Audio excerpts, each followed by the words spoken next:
Today we're diving into the most shocking pranks that turned deadly. From a Bristol confetti cannon that crushed an elderly woman to a Queen's fake break-in that stopped a man's heart.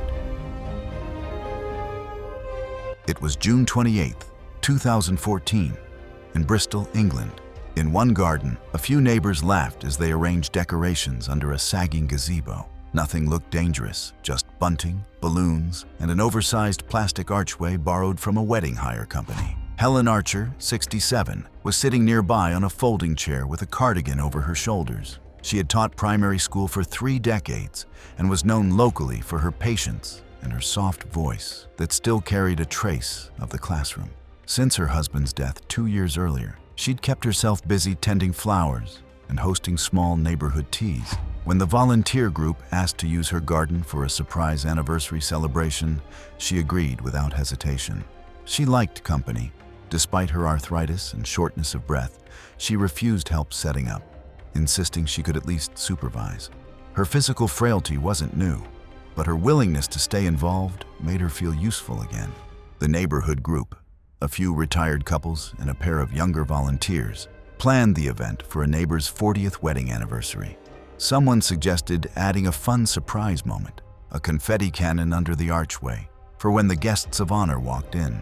The borrowed arch, intended for indoor use, stood nearly 8 feet high with weighted feet that weren't properly secured on the uneven flagstones. Helen watched them assemble it, occasionally smiling but never realizing how unstable it looked from the side. The prankster, a man in his 50s, wanted the arch to appear larger, so he added 2 helium columns and plastic panels tied with thin garden wire. By late afternoon, everything was ready. Guests began filtering in, bringing trays of food and bottles of cider. Helen sat just a few feet from the arch, waving and greeting people as they entered the garden. The man with the confetti cannon positioned himself behind a bush, aiming the launcher towards the path. The idea was to fire as the couple arrived, catching the moment on video. Several people had their phones out, laughing about how surprised the guests would be. Nobody noticed that one side of the arch had started to lean forward slightly under the weight of the decorations. When the guests of honor stepped through the gate, the man fired the cannon.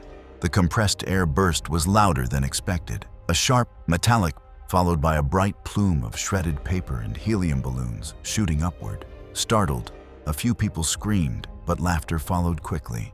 Then the left leg of the arch jerked. Witnesses later described a slow, wavering motion before the entire structure tilted forward. Helen tried to stand, but her chair caught on the paving. The arch collapsed in one motion, the aluminum frame striking her across the chest and shoulder. Chaos ensued, people shouting, chairs clattering, the camera jerking toward the ground. Several neighbors rushed to lift the frame, but the tangle of pipes and balloons made it difficult. Helen's hands moved briefly, then went still. A neighbor called 999, while another attempted to free her breathing space. When paramedics arrived, they cut away the arch and began resuscitation. She was taken to Southmead Hospital, where doctors treated multiple rib fractures, internal bleeding, and cardiac arrest. But she was pronounced dead the next day. The coroner's inquest later found that the arch had not been anchored and had been overloaded with decorations. Footage from a nearby community center's CCTV and several mobile phones confirmed that no stabilizing weights or ties were used. The confetti launcher's discharge likely triggered the collapse. In the weeks that followed, the community fractured. Some blamed the man who fired the cannon. Others blamed the loose oversight of the event. Helen's granddaughter held a quiet memorial in the same garden, planting flowers beneath the spot where the arch had stood. A brief safety bulletin was circulated by the council to remind residents that even private gatherings must comply with event safety standards. The neighborhood group that had organized the party dissolved quietly, its members too ashamed to meet again. It was March 22, 2018, in a crowded residential compound in Lagos, Nigeria. On that day, a series of thoughtless prank calls had already been routed through the local emergency hotline, overwhelming the dispatchers and delaying response times. No one anticipated that one of these calls would indirectly cost a life in the very compound where chaos had been sown. Amaka Ease, 34, was a skilled seamstress who ran a small, home-based tailoring business. She lived with 3 children and her elderly aunt, who suffered from mobility and swallowing difficulties. Amaka had a meticulous nature, both in her work and her household, and was deeply protective of her family. She occasionally joked with neighbors and friends, but had a history of underestimating minor risks, often believing her presence could manage any sudden danger at home. Her days were long, alternating between sewing, errands, and caring for her household, and she occasionally recorded short instructional videos for local tailoring networks, seeking modest sponsorship from a regional fabric supplier. Her living environment was cramped and chaotic, narrow hallways, stacked furniture, and limited exits. Emergency services had always been slow in this part of Lagos, but Amaka relied on knowing the fastest routes to the street and kept basic first aid supplies close. She sometimes dismissed minor safety protocols, such as ensuring a second adult was present when cooking or lifting heavy objects, assuming she could handle sudden emergencies. The combination of her proactive nature and overconfidence in personal vigilance made her vulnerable in situations that demanded outside help. That afternoon, Amaka's aunt began to choke on a small piece of food. Amaka immediately began back blows while shouting for assistance. A neighbor tried both the 767 and 112 emergency lines, but one rang endlessly and the other returned a network error. Amaka continued trying to clear the airway while moving furniture to make space for intervention. Nearby, a local courier on a delivery route noticed the commotion. He sprinted to the junction to flag down passing police and patrol cars, but every unit was tied up responding to prank calls or minor false alarms. He saw Amaka's frantic movements, her face pale and strained, hands repeatedly slapping the aunt's back, while neighbors banged on doors and yelled for immediate help. Chaos and helplessness were evident. Time slowed, yet no professional assistance arrived. By the time an ambulance arrived nearly 30 minutes later, the aunt had already lost consciousness.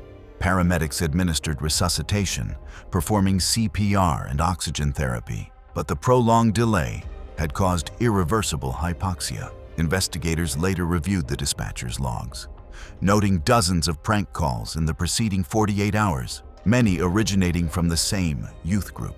Investigators traced many of those prank calls to a group of secondary school students using shared SIM cards at a local youth center. The cumulative effect of these calls had shifted priority and contributed to the fatal delay. The incident left neighbors shaken. Community meetings quickly turned to anger and reflection, recognizing how a harmless prank escalated into tragedy. The youth center responsible for several offenders implemented mandatory first aid and public safety workshops for the pranksters, ensuring they understood the real-world consequences of their actions. Telecom authorities also instituted stricter call screening and heavier penalties for serial prank callers. It was October 14th, 2016, in Queens, New York. In the apartment block on 37th Avenue, most tenants were winding down for the night. Down the hall from the second-floor landing, an old man sat alone in his living room, watching sports reruns. Outside his door, two younger men whispered, holding their phones out to record. Roberto Bert Morales was 58, a retired subway maintenance worker. He'd spent 30 years under fluorescent tunnels before taking early retirement after a mild heart attack. He lived quietly, collected his pension, and spent evenings at the local bar watching games with a few old co-workers. He had a weak heart and some shortness of breath, but doctors said with medication and less stress, he could live comfortably for years. He kept his small apartment in perfect order, ashtray cleaned, remote on the table, slippers lined by the sofa. The two men who called themselves his buddies were a decade younger, part of a newer crowd that hung around the bar. They'd filmed small pranks before, fake lottery wins, surprise scares, minor nonsense meant for laughs online. Bert tolerated them, sometimes laughed along. The idea for the fake break-in came up during a late evening argument about who could handle being robbed. Someone joked that Bert would probably drop dead from shock. The comment turned into a dare.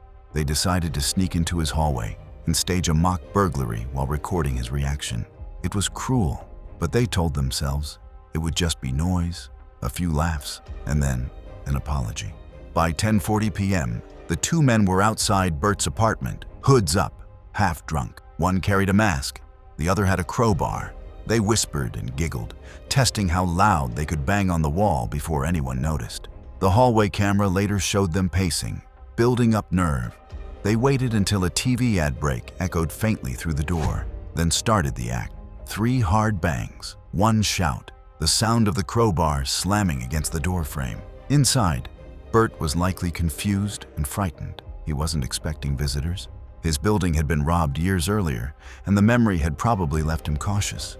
He looked through the peephole but saw only movement, dark clothing, and the flash of metal. His pulse rose sharply. When another crash hit the door, he opened it halfway, instinctively bracing himself.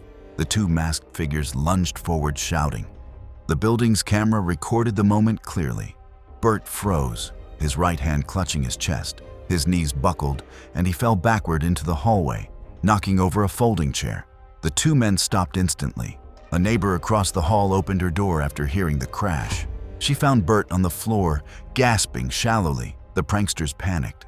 One ran for the stairs while the other knelt beside him, trying to shake him awake. A third resident called 911. Police and EMTs arrived within 5 minutes, finding Bert unresponsive with signs of cardiac arrest. Resuscitation efforts continued for about 10 minutes before he was transported to Elmhurst Hospital Center, where he was pronounced dead.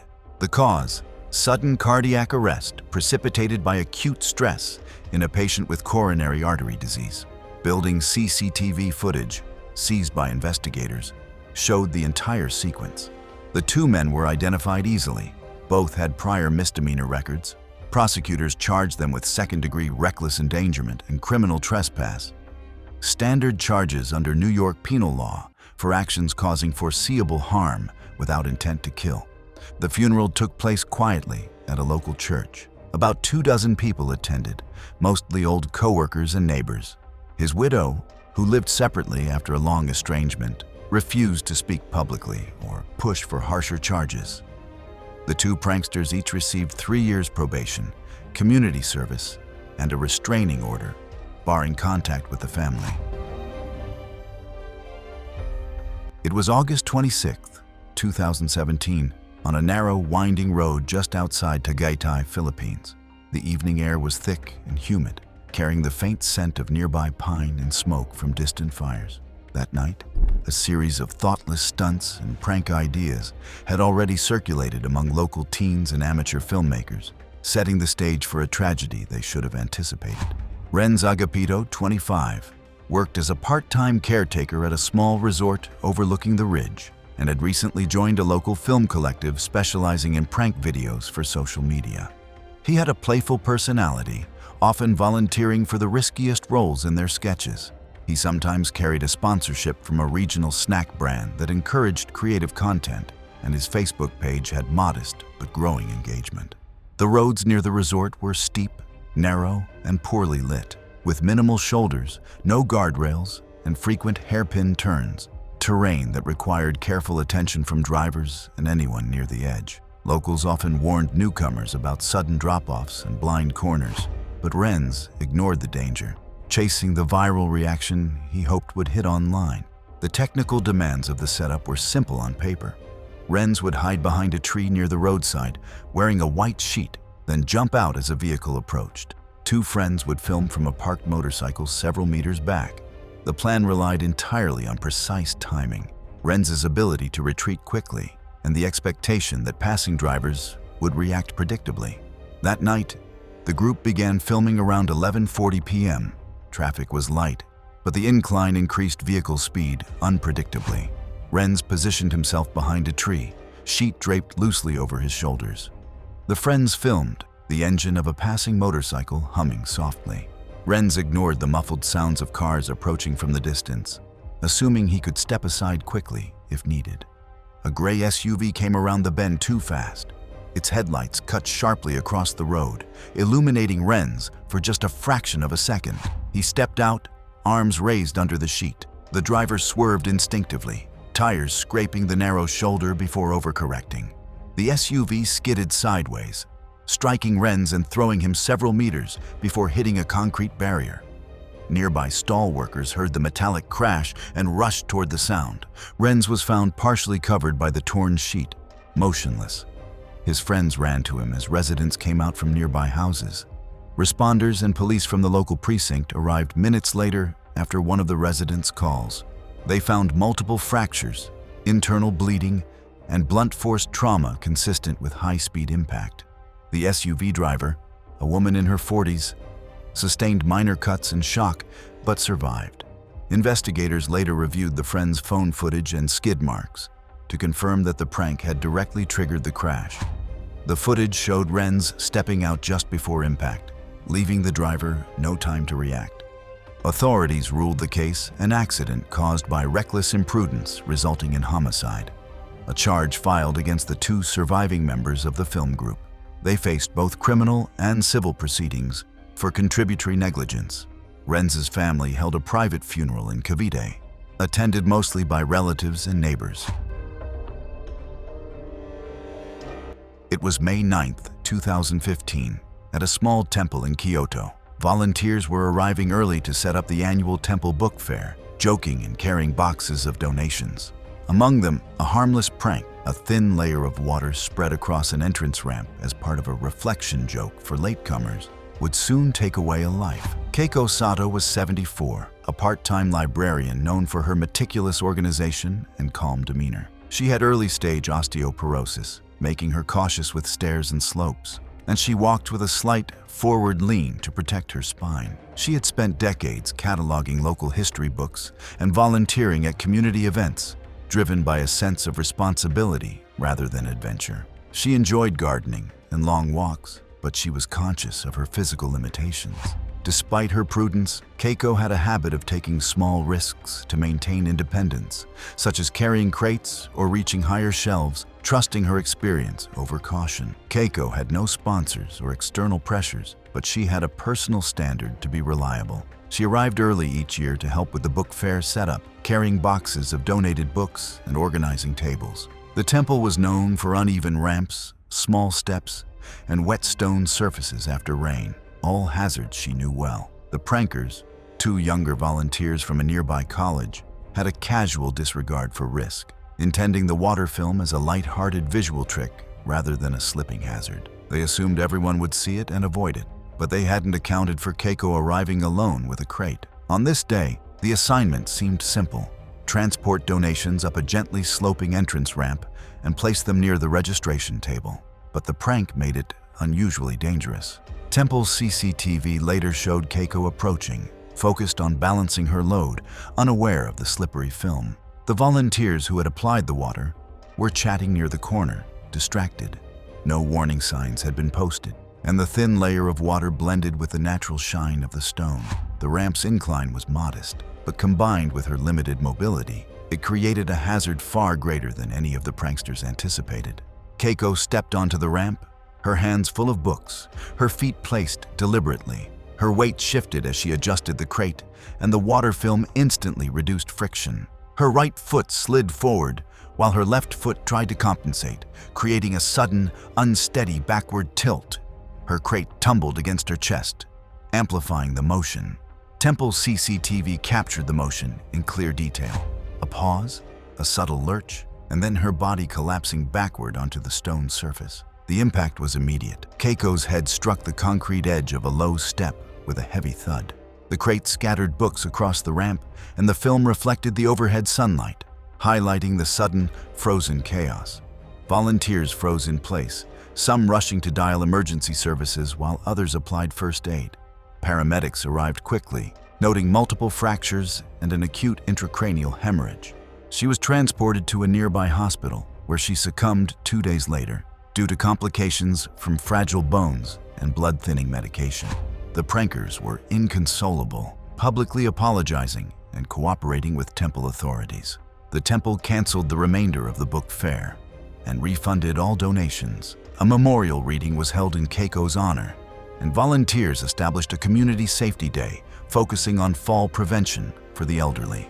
Over the next 5 years, a volunteer rota was instituted to escort older visitors during events. Ensuring her death prompted long-term precautionary measures and daily reminders of the dangers of thoughtless pranks. It was August 18, 2017, on a winding stretch of provincial ring road in Lombardy, Italy. Cars moved steadily along the otherwise quiet route, unaware that a careless prank a few reflective cones and a fake hazard sign, had been set up by teenagers hoping to film startled drivers. Marco Rinaldi, 46, had been a professional van driver for over 20 years. He transported perishable goods to the same network of restaurants along the ring road and knew each bend and incline intimately. Married with 2 children, he took pride in his work, rarely speeding and always checking his cargo and vehicle systems before departures. Marco drove a refrigerated van equipped with standard safety features, anti-lock brakes, reinforced cabin, and a dash cam. The cargo area contained temperature-sensitive foods, and sudden braking or swerving risked damaging the load. He had no sponsorship pressures, but there were expectations from clients and a tight schedule. Lateness meant lost contracts or complaints. Despite these pressures, he rarely cut corners, though he sometimes pushed speed limits slightly to stay on time, believing his familiarity with the road compensated for risk. That evening, he was on his routine delivery route, completing the last stops before the weekend. Visibility was limited on the bend where the prank was set up. The teenager's reflective cones caught his headlights at the corner of his vision, and the sudden roadblock prompted him to brake and swerve instinctively. He had no way to know the prank was staged, and no signs warned of the obstruction. In the seconds before the incident, he adjusted the wheel to avoid the cones while maintaining control of the heavy van. The artificial hazard had transformed a familiar, manageable road into an unpredictable trap. Dashcam footage from a pickup ahead captured the first reaction, a sudden stop as the driver saw the cones, tires screeching. Marco swerved to avoid rear-ending the pickup, maneuvering toward the shoulder, but an oncoming lorry emerged from the opposite lane, rounding the bend at speed. The van's evasive motion placed it sideways in the lorry's path. The sequence unfolded in under 5 seconds, each driver reacting to the last, compounding confusion behind them. Witnesses later described the impact. The truck collided with Marco's van on the driver's side, crushing the cabin. Multiple vehicles behind braked and collided in a secondary chain reaction, though none were fatal. Emergency crews arrived quickly after a call from several motorists, using hydraulic cutters to free Marco, but the intrusion into the cabin had caused catastrophic blunt trauma. His body was later examined at the scene, confirming unsurvivable injuries. Investigators reconstructed the scene using dashcam and traffic camera footage combined with witness statements. The teenager's prank was identified as the initial catalyst for the accident. Police noted that the combination of a dimly lit bend and the artificial roadblock created a hazard no skilled driver could fully mitigate. The teenagers faced prosecution for creating a public danger, and local media widely condemned the stunt. Authorities installed additional reflective markers and a speed camera along the bend. He was survived by his wife, Elena, and their 2 children, ages 9 and 12.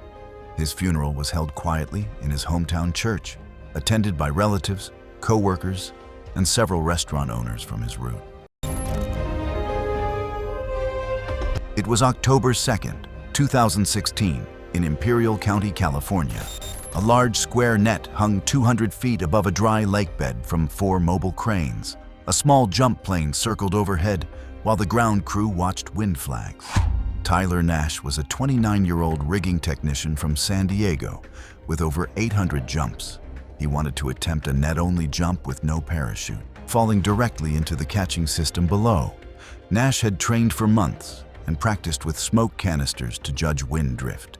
He worked on small body movements like shoulder rolls, foot, and head angle. He trusted his ability to judge depth and distance, and relied on the way the desert horizon stayed steady when his flight path was correct. The setup on the lake bed was simple and easy to spot from the air. A 100 by 100 foot net was suspended about 200 feet above the ground from 4 mobile cranes, with a bright X marking the center. Below it, the impact zone was cleared of vehicles and equipment, and a medical unit staged nearby. The county had issued permits for the demonstration. The FAA was notified, and the sheriff's office posted a unit on the access road. At dawn, the flags barely moved. By mid-morning, the wind had increased to around 10 to 12 miles per hour and came a few degrees off the predicted direction.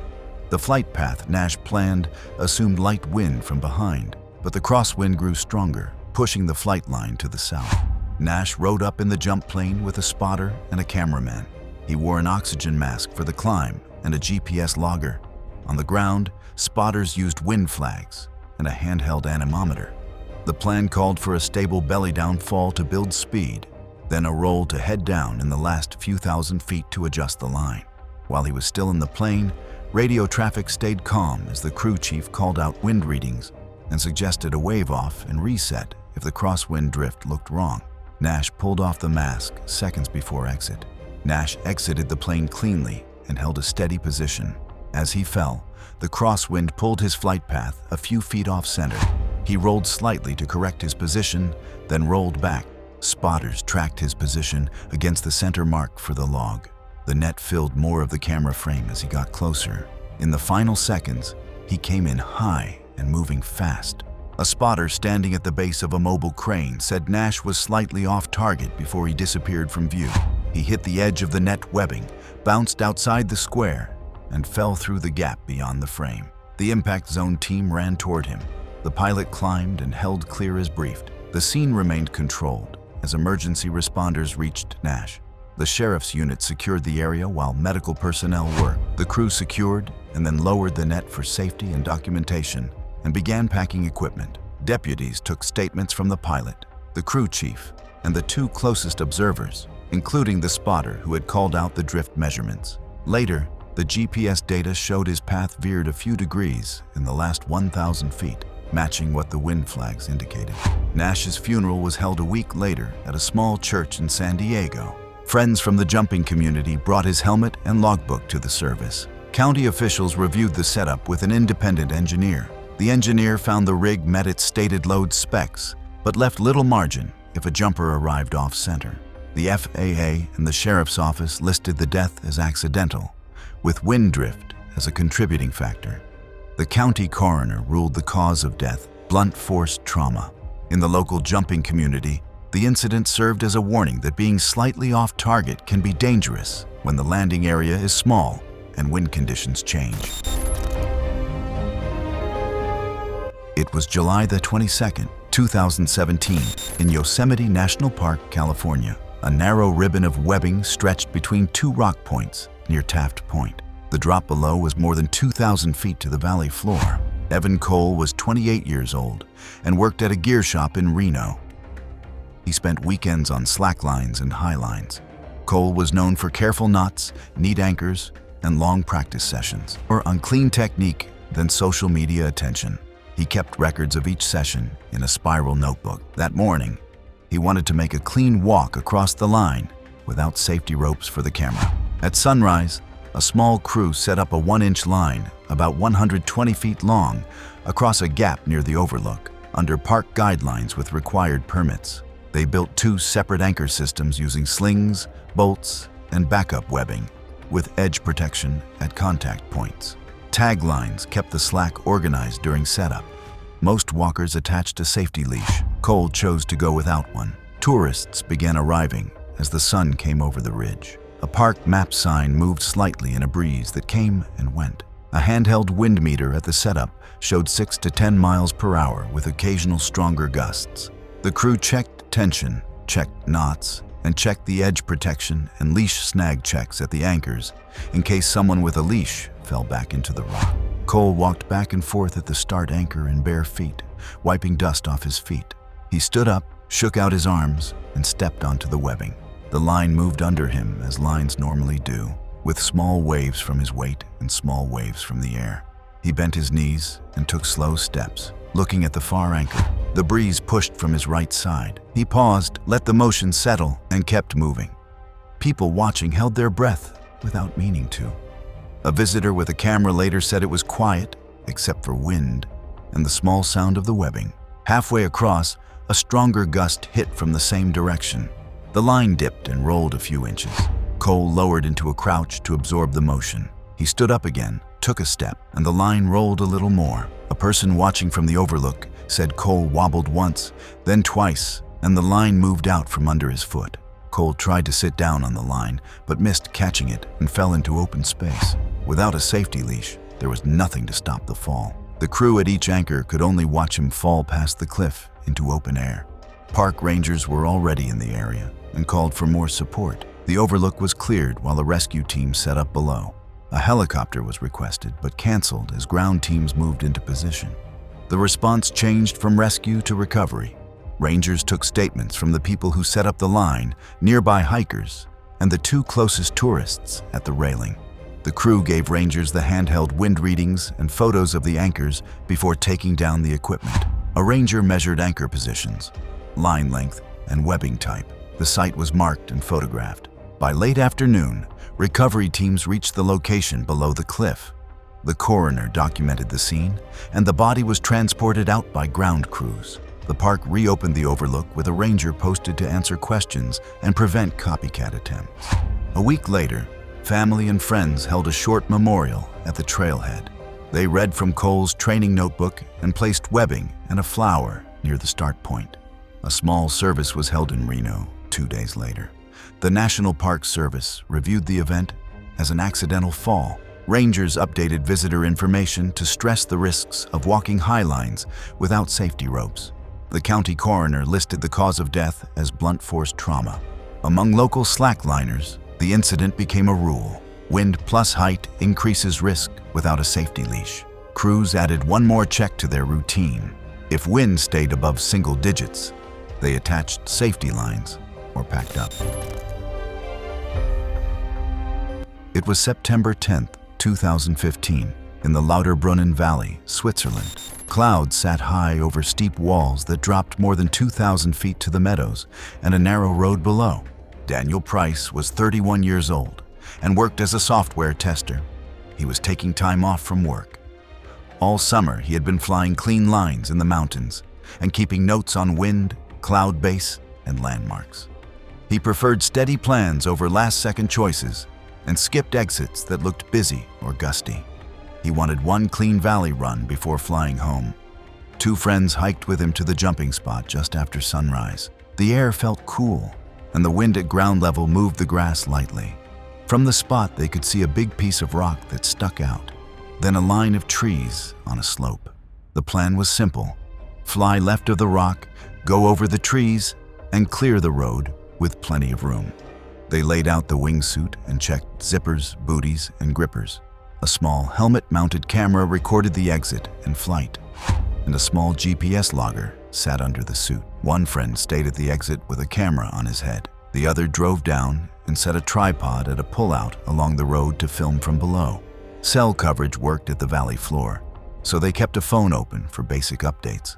Wind looked light. Leaves moved, but there were no strong gusts or swirling air in the nearby trees. The clouds stayed high and steady. Price practiced the path with his hands. A smooth push, quick speed up, then a slight left to miss the big rock, and a gentle right to go over the trees. He clipped his visual altimeter to his wrist, set an audible in his helmet, and stepped to a known exit notch used by locals. Price pushed off cleanly and reached flight in seconds. From the camera at the ledge, his suit gained speed, and the valley opened under his path. He angled left toward the shoulder of rock. The line looked accurate and tight. As he crossed the big rock, the suit flew close to the wall. A small fix came late, and the path stayed near the stone longer than planned.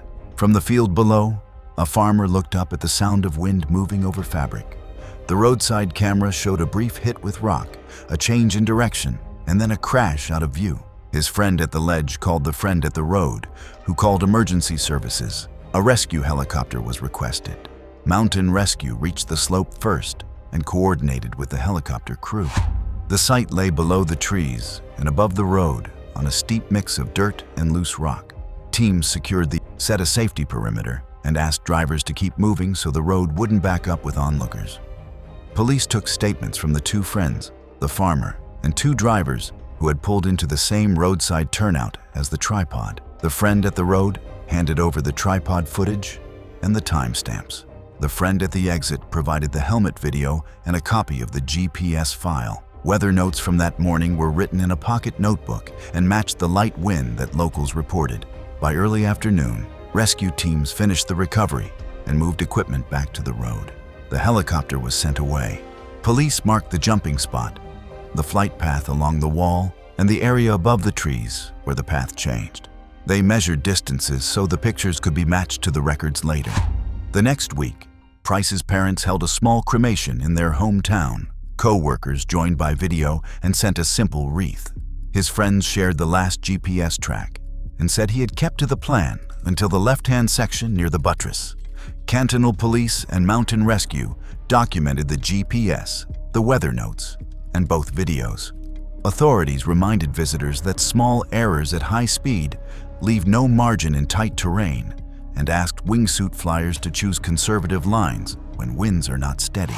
The coroner listed blunt force trauma as the cause of death. Among flyers who used the valley, the run became a quiet example used in safety talks. Keep more room near rock, keep decision simple, and if a line asks for perfect timing, treat it as a warning, not a goal. It was May 8, 2018, in Philadelphia, Pennsylvania. Early morning light was low over a row of flat roofs, and morning moisture made the black tar wet and shiny. Marcus Hale was 23 years old and went to community college. He made roof running videos for a small channel. He worked nights at a cafe and trained on weekends. He practiced gap jumps in gyms first, using tape marks to measure takeoff and landing. He told friends this would be the last big one before finals week. At first light, Marcus and two friends went upstairs inside the building and pushed through a metal door. The roof was standard built-up tar and gravel with a low parapet about 18 inches high. Across the alley, the second roof sat about 4 feet lower with an 18-inch parapet. They measured the gap with a tape, roughly 11 feet across with a drop of about 4 feet to the landing surface. On camera, the space looked longer than it did in person. They set a phone on a small tripod and did walkthroughs. Rubber soles left light marks on damp tar. The run-up gave Marcus about 30 feet to build speed, plant, and lift. He scuffed his shoes on a rough patch for grip and wiped the takeoff spot with a towel, but the tar remained slick. Sirens sounded a few blocks away, and the group started rushing. One friend called out the count and held the frame. Marcus took 3 practice runs to mark his steps. On the 4th try, he ran harder, head level, arms set for swing. His plant foot hit the damp edge. The shoe slid a few inches, and the takeoff turned into a low, flat jump. He reached for the opposite wall, hit the edge with both hands, and could not hold on. His body swung and fell back into the gap. The two friends ran to the edge and looked down into the narrow space between buildings. One called 911 and gave the cross streets. The other went back through the door to reach the alley from the ground level. Police and fire units arrived soon after the call. An EMS crew took over and moved carefully in the tight space. Officers taped off the alley, set a safety perimeter, and kept people away. The phone and tripod were collected, and the friends gave their names. A supervisor asked the building manager to lock the roof door. Detectives spoke with a neighbor who heard the slide and with 2 workers who had been unloading a van nearby. The friends explained the plan and showed earlier gym videos on a second phone. They pointed out the wet tar and the towel at the takeoff spot. One detective walked out the run-up and the gap, wrote down the numbers, and took photos of both walls. By mid-morning, investigators finished their scene work. The coroner later listed blunt force trauma as the cause of death. Officers cleared the alley and returned the block to regular traffic. Building management replaced the temporary door latch with a lock and posted a notice warning against unauthorized access. The funeral took place that weekend at a neighborhood church, and the seats were full. His coach from the gym spoke for a few minutes about caution and skill. Police treated the case as a trespass-related accident with no sign of foul play. Building owners added locked doors and new warning signs, and the property manager sent a memo to tenants about roof access and safety. In the small parkour community nearby, the video turned into a training note rather than a clip to share. Coaches repeated 3 points in classes the next week. Do a dry run on dry ground. Do not rush a takeoff when the surface is wet. And measure more than you trust what a camera shows. The block settled back to its routine, but the damp marks at the takeoff spot stayed visible for a day, a plain reminder of how a few inches of slip can change a jump that looked simple on paper. It was June 20th, 2015, at a county fairgrounds in Ohio. A vintage 2-seat biplane sat near the show line, while a wing-walking setup with simple handholds and a tethered harness was checked one more time. Claire Mason was 37 years old and worked as a stunt performer. She had trained for years on older biplanes. She practiced low, straight passes and simple moves and kept her actions tight and repeatable. She cared about timing, handholds, and clear safety calls with the pilot. The pilot that day had the proper ratings and was known among show crews for smooth, steady controls. Mid-afternoon heat pushed temperatures near 90 degrees Fahrenheit, which means the hot, thin air makes wings and engines work less well. A large crowd lined the fence. On Claire's signal, the pilot brought the biplane down the runway for a flat pass to check power and control, then set up for the move that showed her moving from the center section toward the right wing. Before the move, the crew checked radio connections, safety rope clips, and hand signals. A light breeze moved across the field at about 6 to 8 miles per hour. The pilot began a climb to give room, then started a shallow turn so the crowd could see Claire's movement from the side. The airplane's nose came up as the speed dropped for the act. Claire stepped from the center post to the right wing area she had practiced many times. The pilot held a very slight bank and added power, but the hot air meant there was less lift than on cooler days. From the fence line, the airplane looked slow and nose high, with the upper wing blocking part of the body from view. A person with a video camera near midfield said later the plane stalled, then dropped like a door. The biplane shook, rolled toward the field, and came down in a steep path from a few hundred feet above the ground. The right wingtip hit first, followed by the nose and lower gear. A brief spray of dirt and parts marked the impact spot, inside the safety area and well away from the crowd. Show staff waved people back and used cones to widen the clear zone while emergency crews moved in. Fire and EMS units from the fairgrounds detail reached the site within moments. Fuel and battery switches were made safe, and fire equipment stood by as medics checked both people. Deputies and air show operations staff pushed the crowd line back and suspended the show. The field was closed and a temporary command post was set up near a hangar. Deputies took statements from witnesses, including the person with the video camera and photographers. The show's safety officer provided the pilot's paperwork and aircraft registration. A weather printout showed the temperature and pressure readings that explained the higher density altitude. By late afternoon, the coroner documented the scene and arranged transport. The wreckage was marked and guarded overnight. The next morning, investigators took custody for detailed examination, beginning with the engine, propeller, and controls. In the days that followed, they gathered engine data, maintenance logs, pilot records, and weather information. Video from several angles was also reviewed, with the focus on airspeed management and climb performance in the afternoon heat. The coroner listed blunt force trauma as the cause of death for both people. A joint memorial honored both Claire and the pilot at the airfield the following weekend. Flowers were placed at the edge of the runway. Aviation officials paused low-altitude stunt waivers at the venue and reminded airshow organizers to factor density altitude into show routines on hot days. It was April 16, 2018, near Page, Arizona. A plywood takeoff ramp faced a narrow desert cut in the ground, made of hard clay and sand. Ryan Cole was 35 years old and worked as a mechanic. He built bikes in his garage and rode at local stunt nights.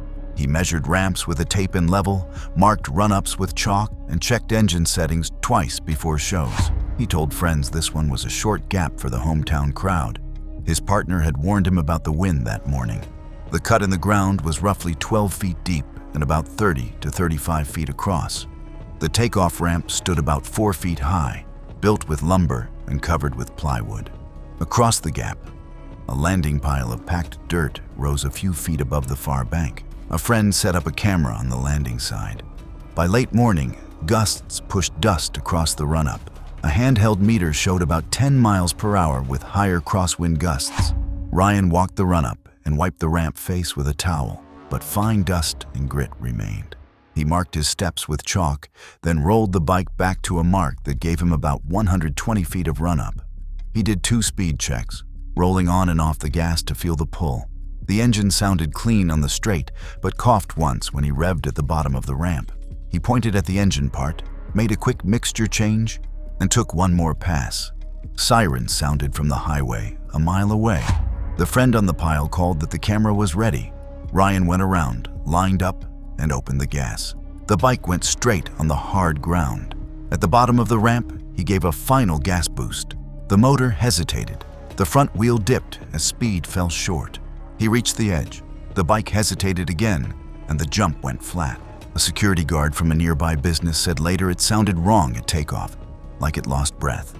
The front wheel hit the far edge of the cut.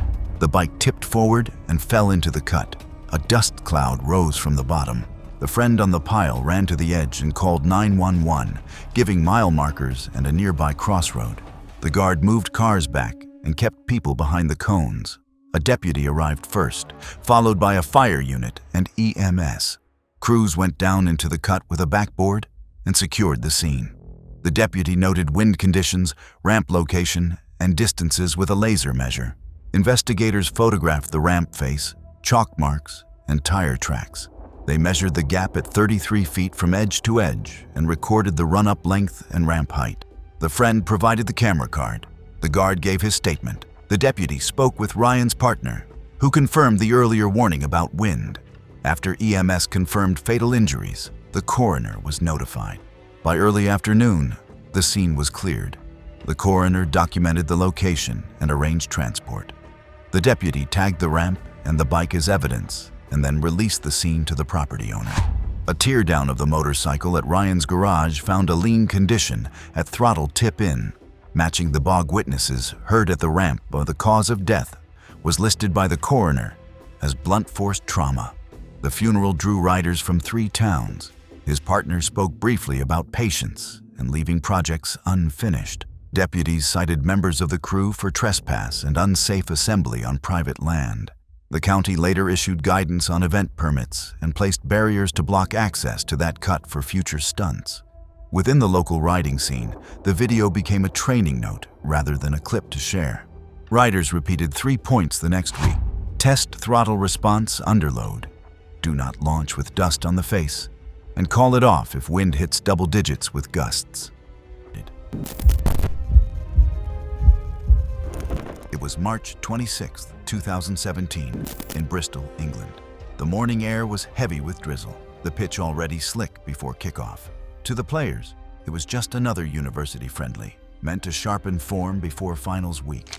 But as the clouds hung low over Coombe Dingle Sports Complex, the uneven field would soon expose the thin line between pain management and fatal oversight. Connor Hale, 21, was a third-year biology major at the University of Bristol. He'd built a name on the club's rugby team as a fearless inside center, known for clean, hard hits that drew attention from regional scouts. Off the field, he was methodical, a student who studied anatomy late into the night, fascinated by how the body breaks and repairs. He played through injuries more than he admitted, often strapping his ribs with tape rather than reporting pain. Sitting out meant losing his starting spot, and with one last season left, he couldn't risk it. To keep up appearances, he'd skipped medical follow-ups for a bruised rib sustained 3 weeks earlier. Rugby at the university level required no mandatory rib padding, and while some players wore compression gear with protective panels, Connor dismissed it as restrictive. His coach trusted him to know his limits, though unbeknownst to them, the earlier injury had likely caused a small subcapsular hematoma in his spleen, a slow, contained bleed that left the organ fragile beneath his lower ribs. The Cardiff match was meant to be routine, a test for lineup rotations before intercollegiate finals. The rain had worsened since morning, turning the grass into a thin layer of mud that made footing unpredictable. Players slipped frequently, and tackles hit with more momentum than control. In the second half, Cardiff's inside center, a heavier, stockier player, charged downfield. Connor lunged high to stop him. His left shoulder caught the opponent's raised knee mid-stride, the collision audible even from the sideline. He hit the ground, gasped, then stood. He waved off the trainer. The crowd clapped, assuming it was routine. Footage from the sideline shows him moving slower afterward. Between plays, he pressed his forearm against his ribs, pausing longer than usual before realigning in defense. 2 minutes later, he staggered again. Teammates said he looked disoriented but still tried to follow the ball. Then, During a turnover, he stopped entirely, clutching his left side before collapsing face first near midfield. Players froze. The referee halted the match immediately. The trainer sprinted across the field. Hale was unresponsive, breathing shallowly. Medics recorded a rapid pulse and plummeting blood pressure, clear signs of internal hemorrhage. What appeared to be a cracked rib was later confirmed as a ruptured spleen, the earlier impact having torn tissue weakened by prior bruising. Internal bleeding had begun almost immediately, worsening with every movement after the tackle. On-site medics performed chest compressions for 8 minutes before loading him into the ambulance. He went into cardiac arrest en route and was pronounced dead at Southmead Hospital less than an hour later. The university released a brief statement citing medical review protocols and suspended all spring fixtures pending investigation. No disciplinary findings were made. The incident was ruled an accidental sports injury. Hale's parents declined offers for a memorial match. His number was quietly retired from the club roster, and the local sponsor withdrew from collegiate rugby that summer. It was January 20th, 2018, in Dallas, Texas. The air inside the Lone Star Elite Gym was dry and heavy with the smell of rubber mats and sweat. The team's final Saturday practice before Nationals was supposed to be brief, just a timing review. But by night's end, the building would fall silent in a way it never had before.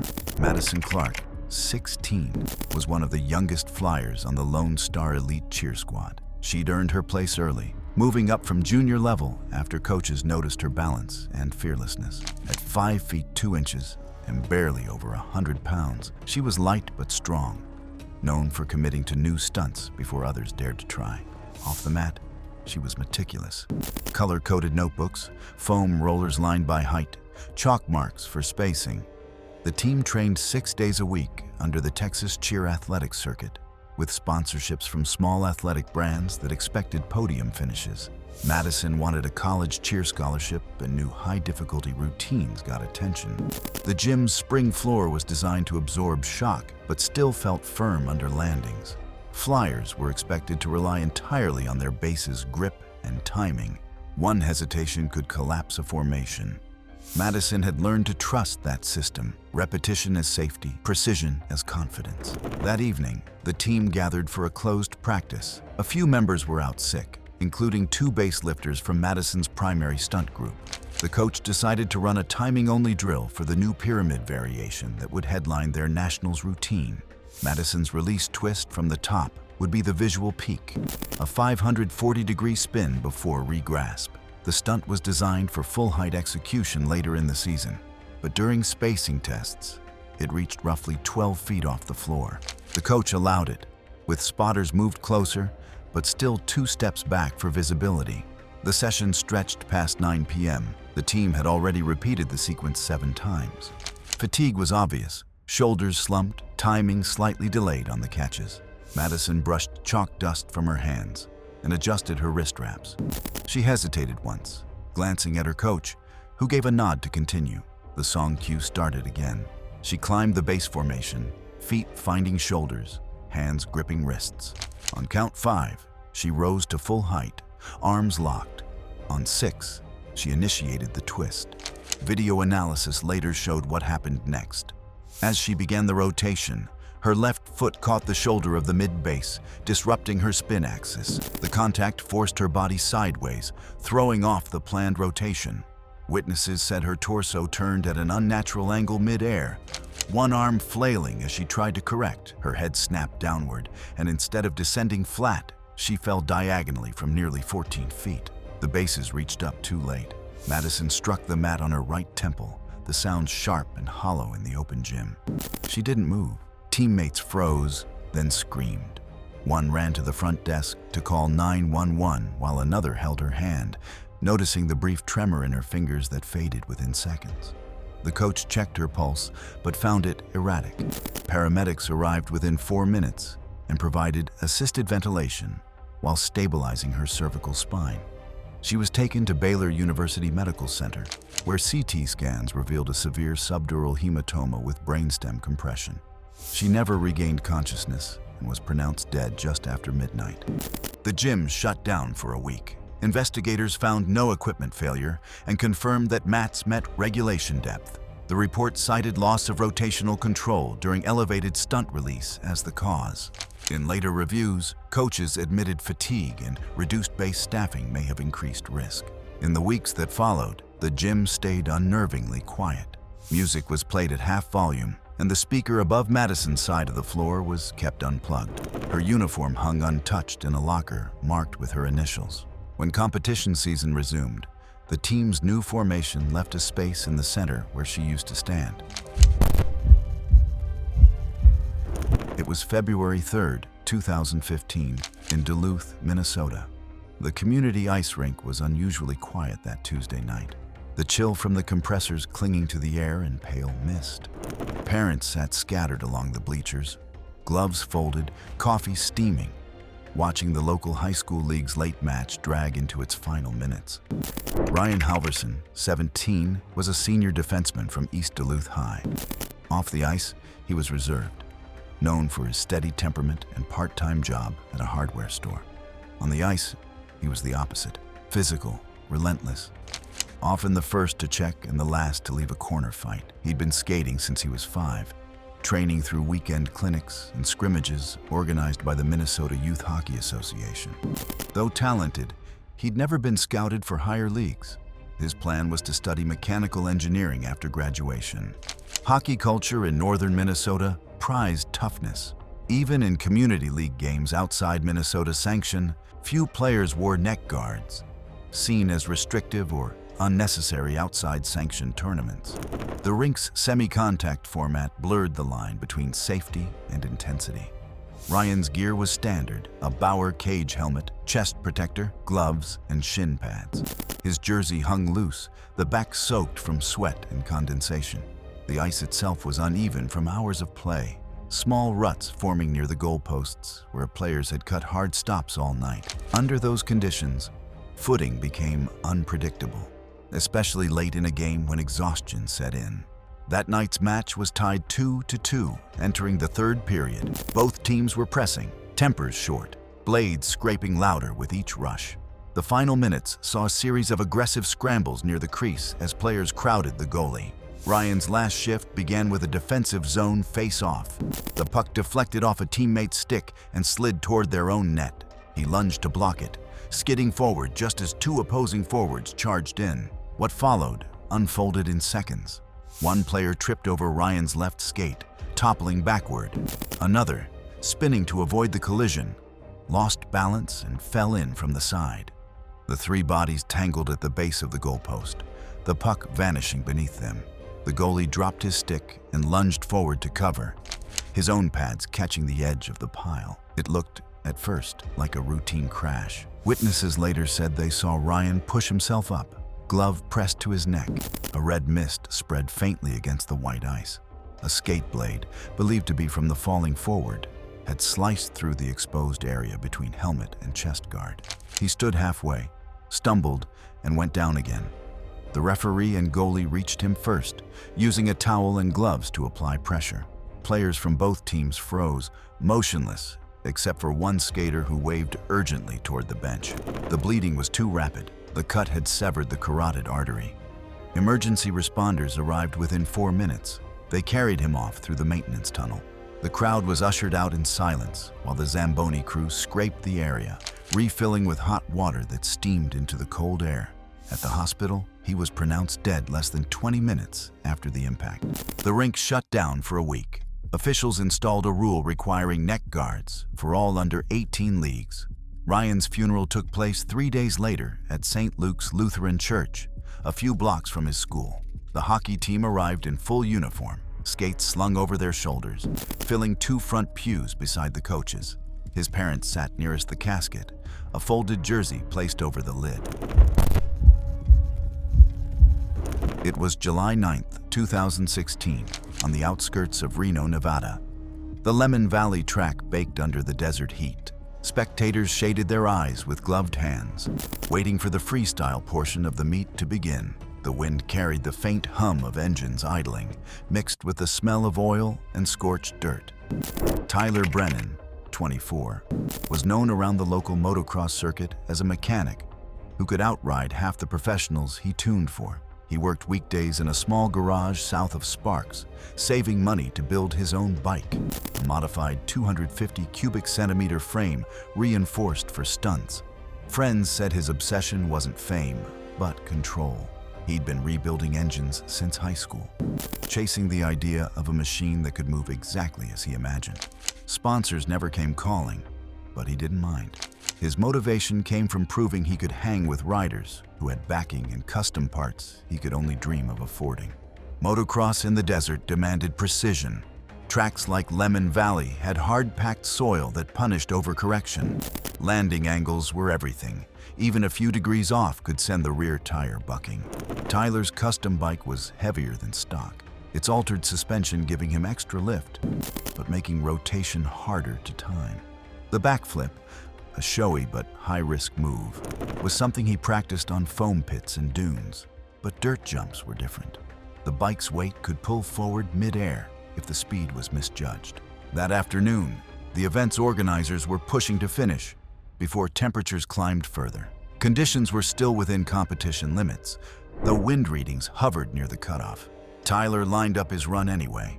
He'd landed the same backflip only twice before, once during an exhibition in Carson City and once on a private practice jump. The jump was about 70 feet from ramp to landing. On his first 2 warm-up passes, he came up short, adjusting throttle and approach angle. The third time, he gunned it harder, engine screaming as he launched. His rotation was too aggressive from the start. At the apex, the bike was nearly vertical, rear tire pointing skyward. Spectators' footage showed the instant imbalance.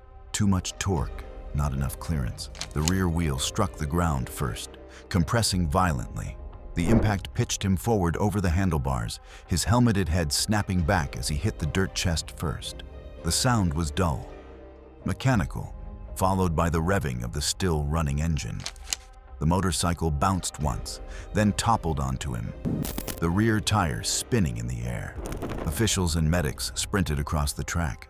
When they rolled the bike off, Tyler wasn't breathing.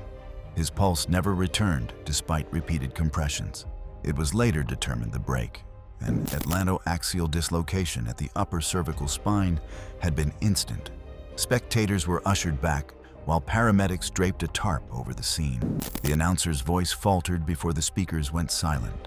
By sunset, the track was empty except for tire ruts and the faint oil stain where his bike had come to rest. When the coroner's report came out, the term instantaneous became its quiet reassurance. No charges were filed, no equipment blamed. His closest friend sold his bike soon after and began showing up only with a pickup, helping others fix theirs while the jumps stayed untouched longer than usual. It was September 18th, 2015, in Jaipur, India. The morning sun was already harsh over the red dirt athletics field, where banners for the intercollegiate meet hung motionless in the still air.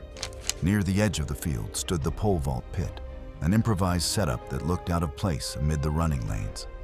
Ravi Kumar, 20, was a second-year physical education student at a small government sports college.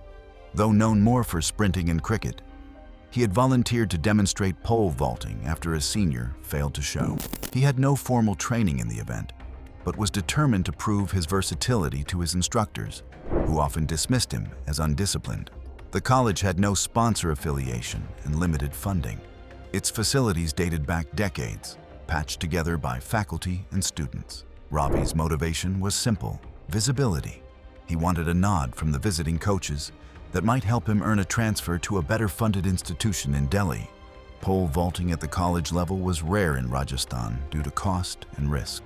The setup used that day was rudimentary: a metal box embedded in the ground, 2 upright poles for the crossbar, and a sand pit instead of foam mats for landing. The fiberglass poles were shared equipment, weathered by years of outdoor exposure. The one Ravi selected had visible scuffing near the base and a faint white line in the resin that should have ruled it out for use. The schedule had run late due to an earlier delay, and by the time pole vault began, the temperature had climbed to over 100 degrees Fahrenheit. A visiting coach from another college advised postponing the demonstration because the sandpit's surface had hardened. Ravi shook off the warning, insisting he'd only make one clean jump for the spectators. His teammates looked uneasy as he chalked his hands and tested the pole's flex. The first two warm-up attempts were clumsy. The pole bent too deeply, nearly springing him backward. After the second failure, a staff member noticed the base sleeve beginning to split. Ravi still pressed for one final attempt. He sprinted down the narrow dirt runway, the pole wavering slightly under tension.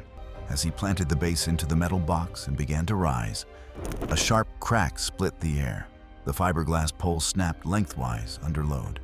Instead of letting go, Ravi's reflexes made him hold on. The upper section whipped upward and then downward in an arc, the splintered end driving into the left side of his chest just below the collarbone. Witnesses saw his body jolt mid-air before he dropped to his knees, both hands clamping instinctively over the wound. The impact caused deep penetration and internal bleeding. The jagged shaft had punctured his lung and major vessels near the heart. Students screamed for help, but most froze at the sight. The event's lone medic ran from the track tent, arriving within seconds. But the bleeding was already profuse. He was placed on a stretcher improvised from a wooden hurdle and carried toward the gate, while another student called the ambulance from a borrowed phone since the medic's radio wasn't working. By the time the vehicle reached him, 11 minutes later, his pulse was gone. The pole fragment was only removed at the hospital during the post-mortem. The athletics meet ended in silence that afternoon.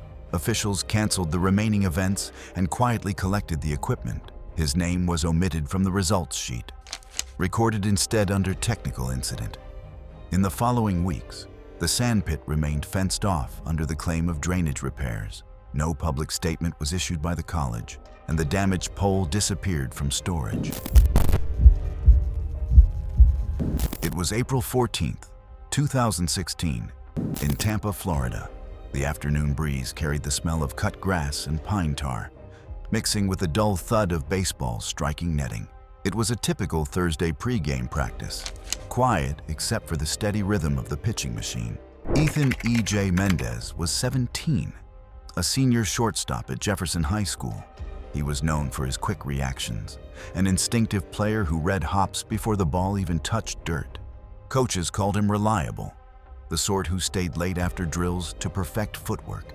His father, Carlos Mendez, had been the team's volunteer assistant since freshman year, rarely missing a session. EJ wanted a college scholarship and had been attending weekend showcases hoping for recruiter attention. The team trained at a municipal field bordered by a chain-link fence and shallow bleachers. The infield turf was dry from early season heat, and the batting cage sat just off the third base line. The pitching machine was a twin-wheel model, set to deliver fastballs at roughly 70 miles per hour. It was routine equipment, nothing unusual or faulty.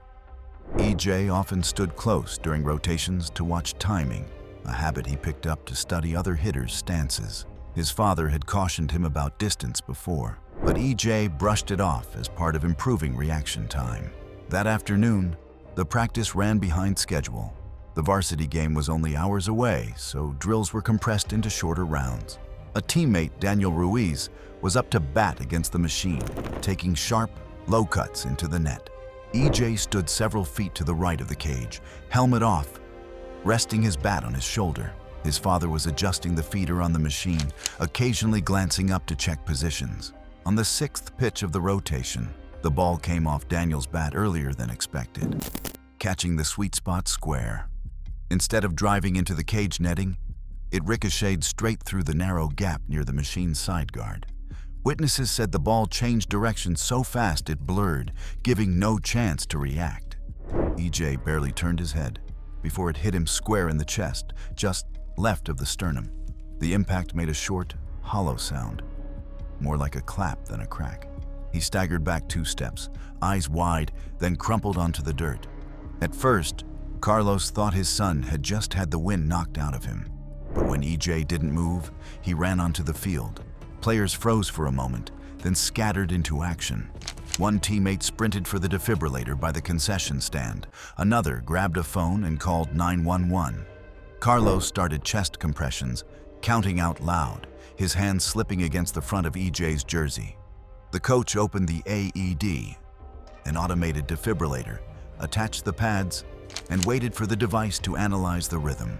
It advised no shock both times, meaning the heart wasn't in a shockable state. Paramedics arrived about 6 minutes later and took over, continuing CPR all the way to St. Joseph's Hospital. After nearly 40 minutes of attempts, doctors couldn't bring him back. Doctors later concluded that the ball's impact had caused a catastrophic rupture of a coronary vessel and bruising of the heart muscle, a rare form of blunt cardiac trauma distinct from commotio cordis. The force had slammed his heart against the chest wall, tearing tissue and leading to massive internal bleeding within seconds. That's why he collapsed right away, even though there were no visible injuries or broken bones. Specialists noted that such injuries are virtually unsurvivable, even with immediate CPR and AED use. Practice sessions were suspended for several days before resuming. The infield dirt was raked smooth, chalk lines replaced, and equipment rechecked. The existing AED was relocated closer to the dugout, with new signage added for faster access. Carlos Mendez resigned from the booster club 2 weeks later. He donated EJ's gloves to the junior varsity team and stopped attending games entirely. It was March 29, 2016, in Joshua Tree National Park, California. Morning light spread evenly over the tan granite formations, the kind that looked harmless until you were on them. Ryan Colton, 34, was a weekend climber and amateur gear reviewer from Bakersfield. He ran a modest YouTube channel where he tested budget-friendly equipment for everyday climbers. His videos rarely passed 1,000 views, but his audience valued his unpolished honesty. Colton worked weekdays as a warehouse technician and spent his weekends outdoors, filming quiet, methodical reviews that combined curiosity with an engineer's patience. He had developed a reputation among local climbers for testing real-world setups, worn carabiners, outdated bolts, budget ropes. The appeal of his channel was that he wasn't selling anything. For him, climbing was an outlet and an experiment, and his viewers trusted that he took safety seriously. He often filmed at Joshua Tree because the routes were short and accessible.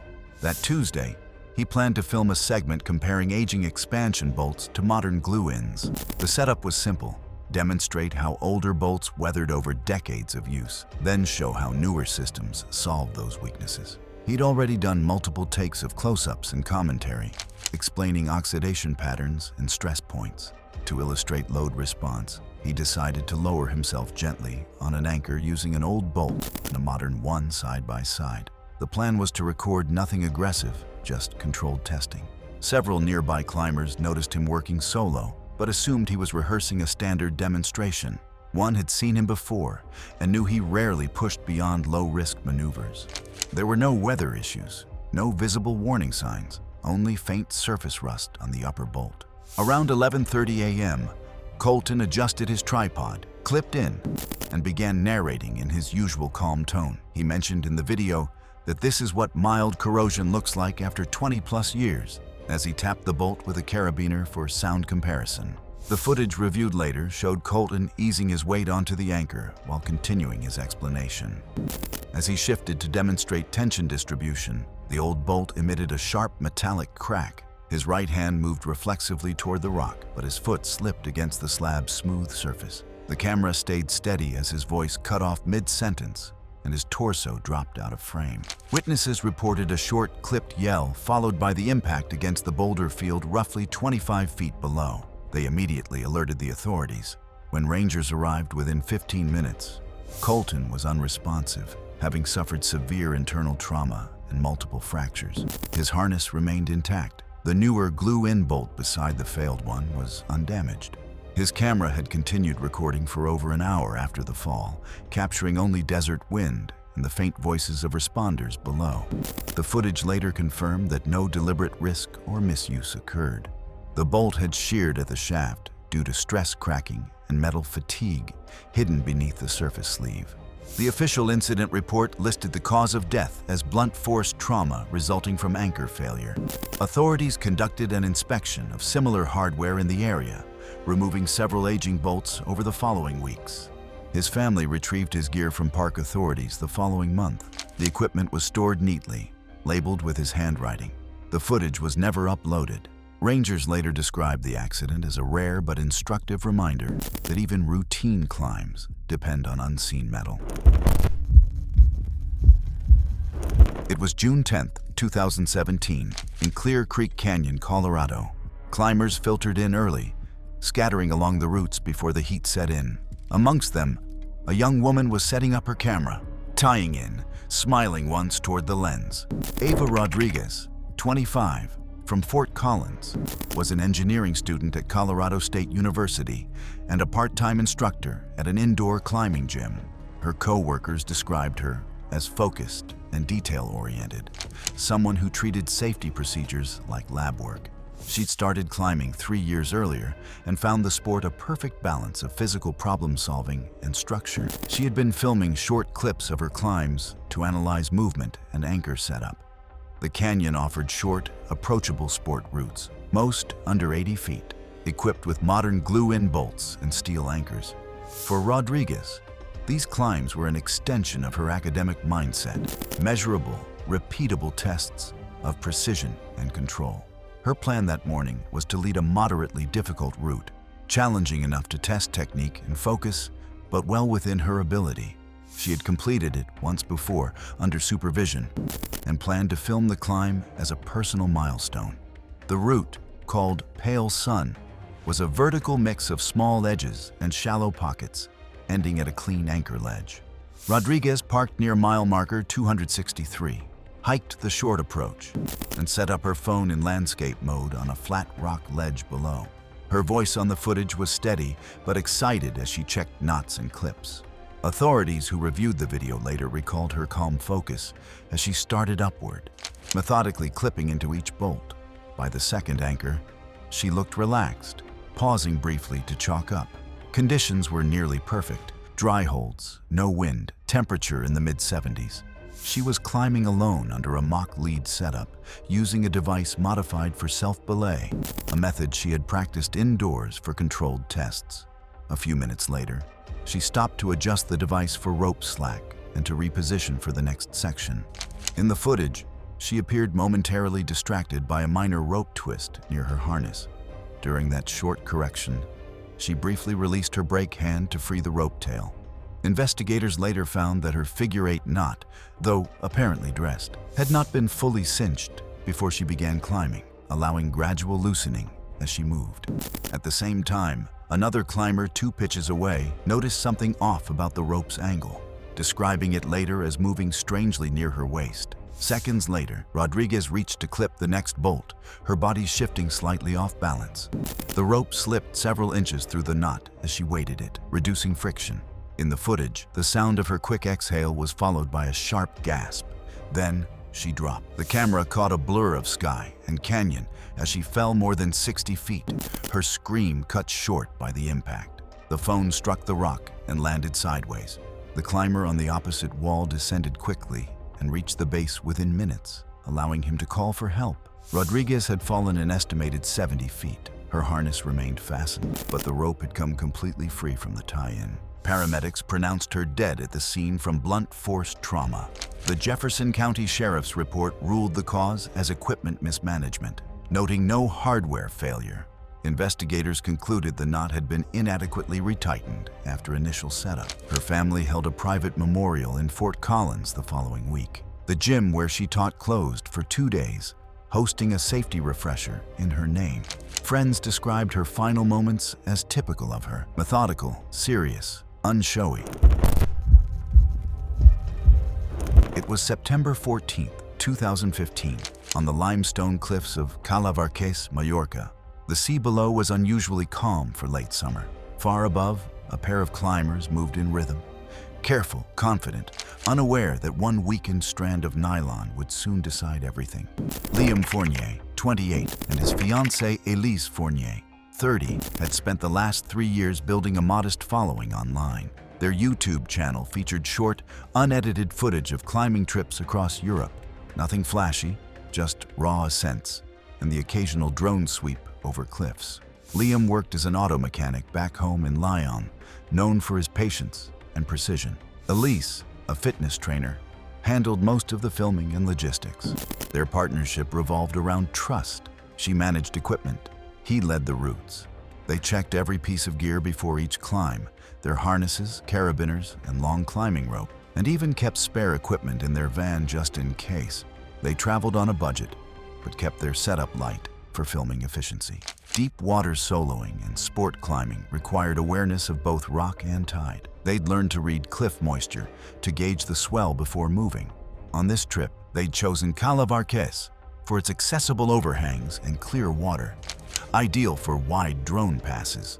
That morning, they debated ending the trip after 3 days of successful filming, but the lighting that afternoon, diffuse clouds clearing to blue, was perfect for one final sequence. The plan was simple.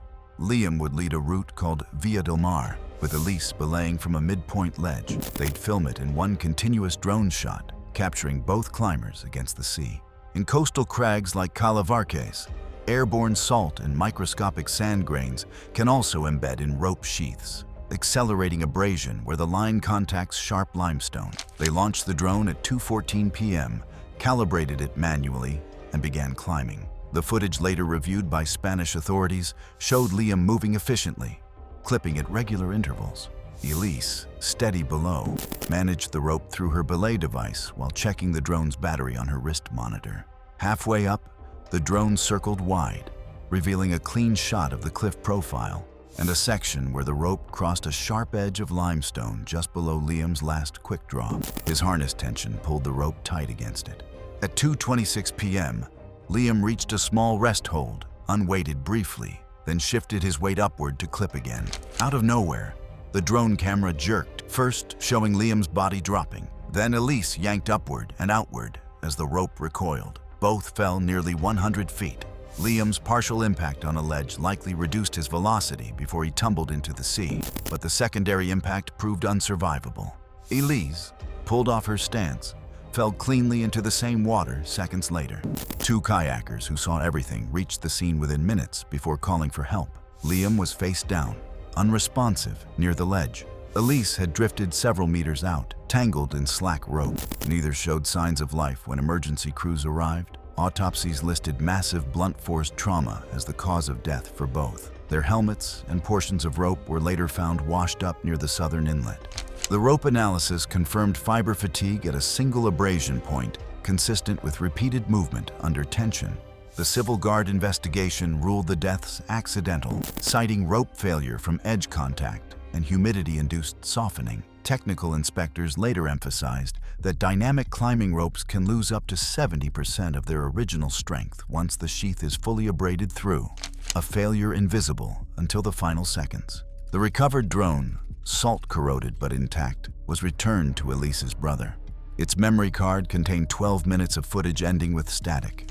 In climbing circles, the couple's story circulated quietly, not as spectacle, but as a reminder that even the most careful systems can fail when conditions shift by inches. It was April 3, 2018, at a private outdoor training wall in St. George, Utah, the kind used by local youth climbers for practice. The red cliffs around Mose Valley glowed in the late afternoon light. On the northern wall, a single climber adjusted her helmet camera, talking quietly to herself before beginning her next lap. Kelsey Nyman was 19 and in the middle of her strongest season yet. A youth competitor from Salt Lake City, she had earned attention in the regional circuit for her deliberate, efficient style. She was disciplined in both climbing and training, the kind who logged every calorie, every minute on the hangboard. Between competitions, she worked part-time at a gear shop, using employee discounts to build her own kit. Lead climbing had become her main event. The routes demanded stamina, pacing, and constant awareness of clip placement. Most climbers relied on a partner for belay checks, but that day Kelsey was practicing alone, using an auto-belay setup and self-filming through a helmet-mounted GoPro. Her routine included analyzing footwork and movement timing later that night. The gear was standard: a harness, single dynamic rope, and preset anchors installed along the overhanging wall. However, the auto-belay device, a hydraulic-braked True Blue unit commonly used on outdoor training walls, required the user to clip in only after confirming both harness buckles were correctly doubled back. Unknown to her, When she tightened the fit that morning, she had rethreaded both her waist and leg loop buckles, but failed to double back the waist strap completely. The tail end sat flat but unsecured, a subtle error that would let the belt slide loose under sudden load. The day's training goal was to complete 2 full clean laps before sunset. Temperatures had dropped slightly, and she texted her coach she'd get one more burn in. There were no other climbers nearby. Earlier that week, park staff had posted a notice warning of small rock debris and loose holds from the freeze-thaw cycle, but the section she chose appeared clean. She clipped her auto belay, checked the carabiner gate, and adjusted the camera angle. The footage, later reviewed by investigators, began uneventfully. Kelsey climbed efficiently, but the overhang steepened near the 4th fixed draw, where her movement slowed. She shifted her right foot higher, reached for the next hold, and hesitated just slightly before committing. At that moment, her left hand slipped. The fall began as a routine drop, short and easily caught. But as her harness loaded, the waist belt slipped through its buckle while the right leg loop twisted free. The loose threading let both sections release under tension, sending her tumbling backward in free fall. The GoPro view blurred in a flash of rock and sky before cutting hard as she struck the lower wall. Then the floor seconds later with a heavy, final thud. When Kelsey didn't return home that night, her parents called park authorities. A search team located her the next morning at the base of the wall, still on the soft red sand where she'd fallen. Her phone and helmet camera were recovered nearby, both intact. Timestamps confirmed the fall occurred less than 2 minutes into her 3rd recorded attempt. Medical reports listed multiple blunt force injuries, consistent with a 45-foot fall. Inspectors replicated the failure in testing and confirmed that visual inspection alone would not have revealed the error without a hands-on check. They also noted that the waist belt had remained intact and clipped to the auto belay carabiner, consistent with a leg loop slippage event, which allows the user to invert and slip free during a fall.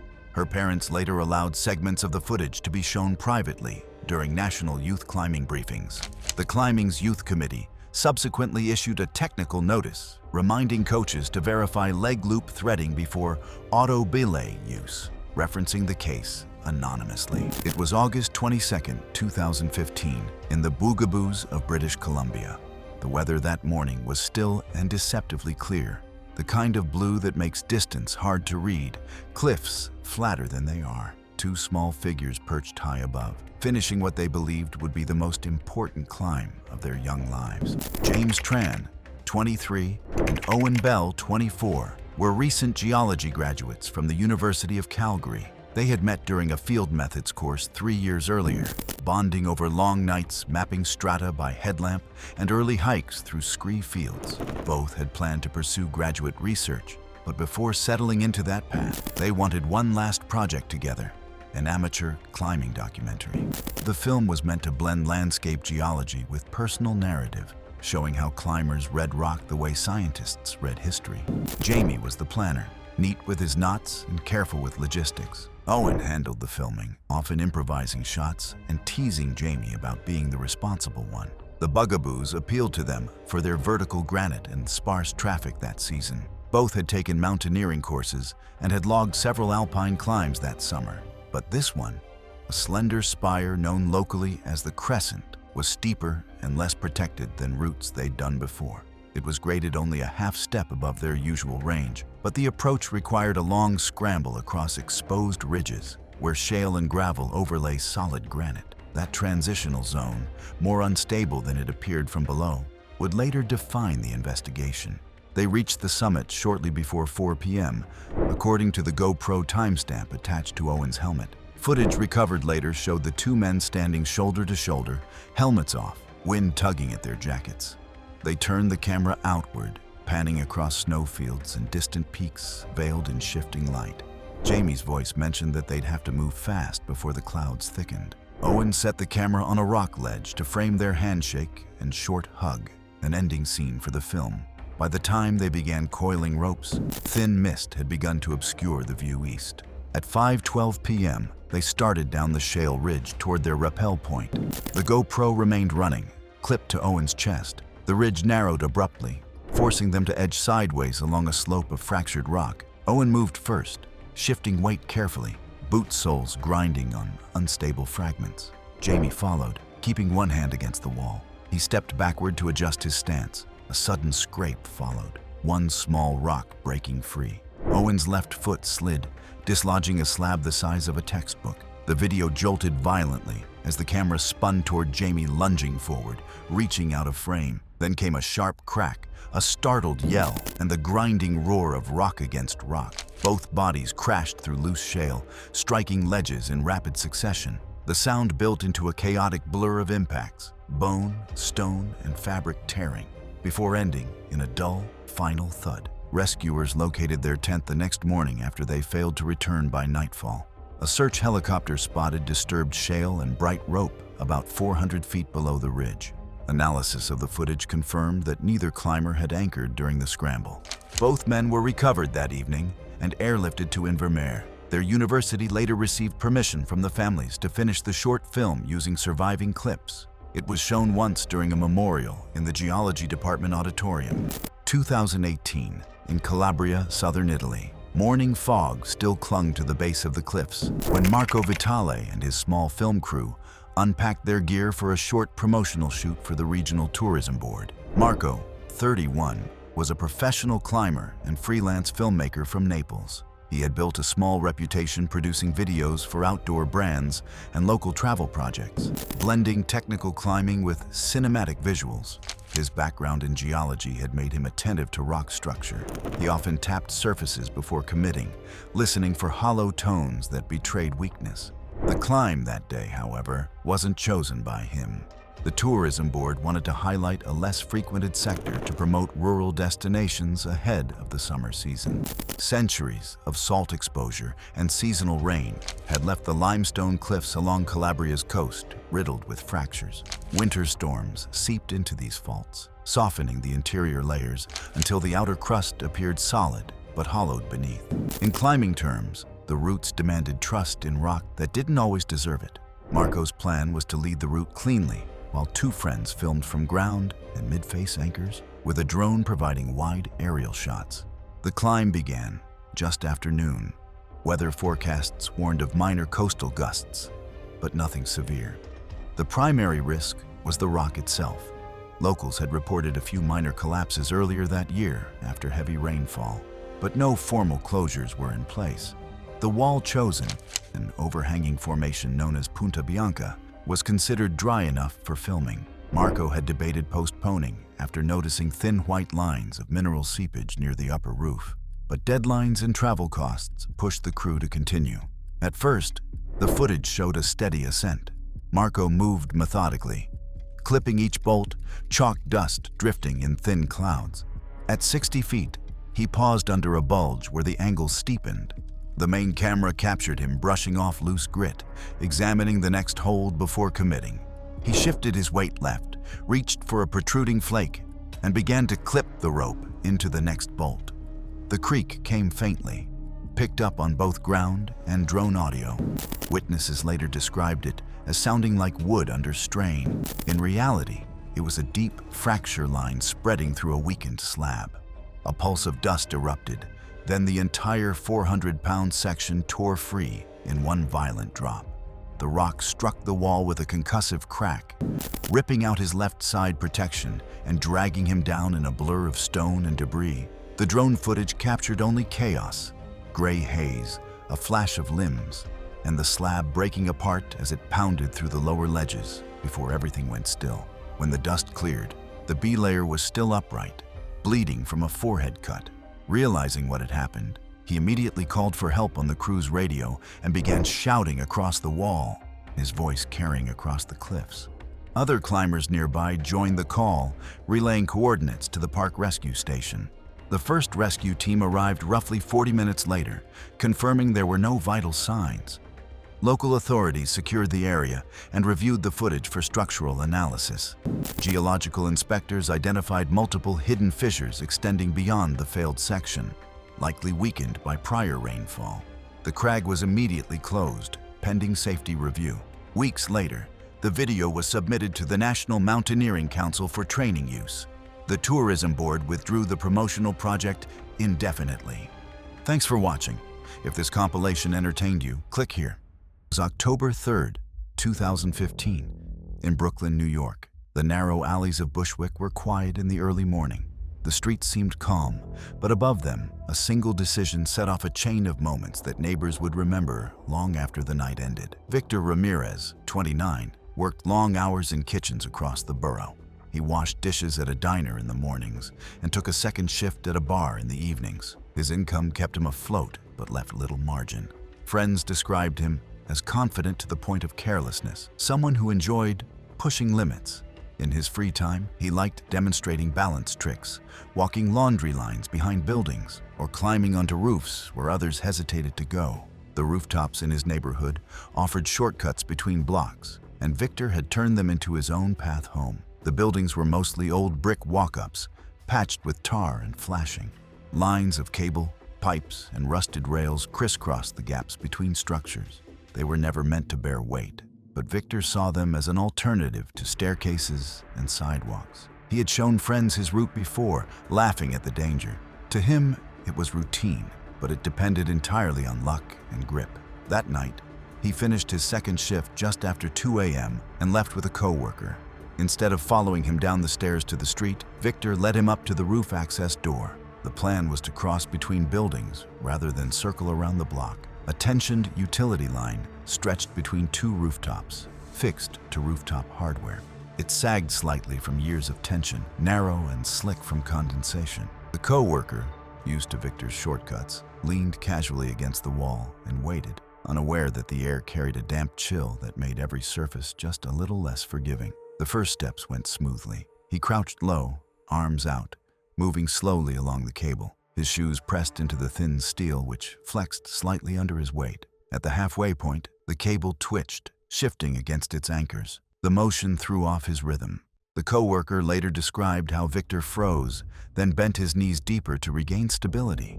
For a moment, it looked as if he might recover, but his arms flailed as the cable oscillated. Witnesses on the street below heard a brief yell, followed by the heavy sound of impact. Victor had slipped forward, his body twisting as he lost grip. He struck the pavement of the narrow alley head first, the collision leaving him motionless. Blood pooled beneath his head, where he struck the pavement. The coworker rushed down the stairs screaming for help, but there was little anyone could do. Police and paramedics arrived within minutes, securing the area with tape while neighbors leaned from windows. Victor was pronounced dead at the scene. The fall distance, about 30 feet, had caused massive blunt force trauma. No drugs were found on him, though investigators noted alcohol in his system, consistent with his shift ending at a bar. An autopsy later confirmed his cause of death as a skull fracture with associated brain trauma. In the days following, locals remembered him as daring but reckless.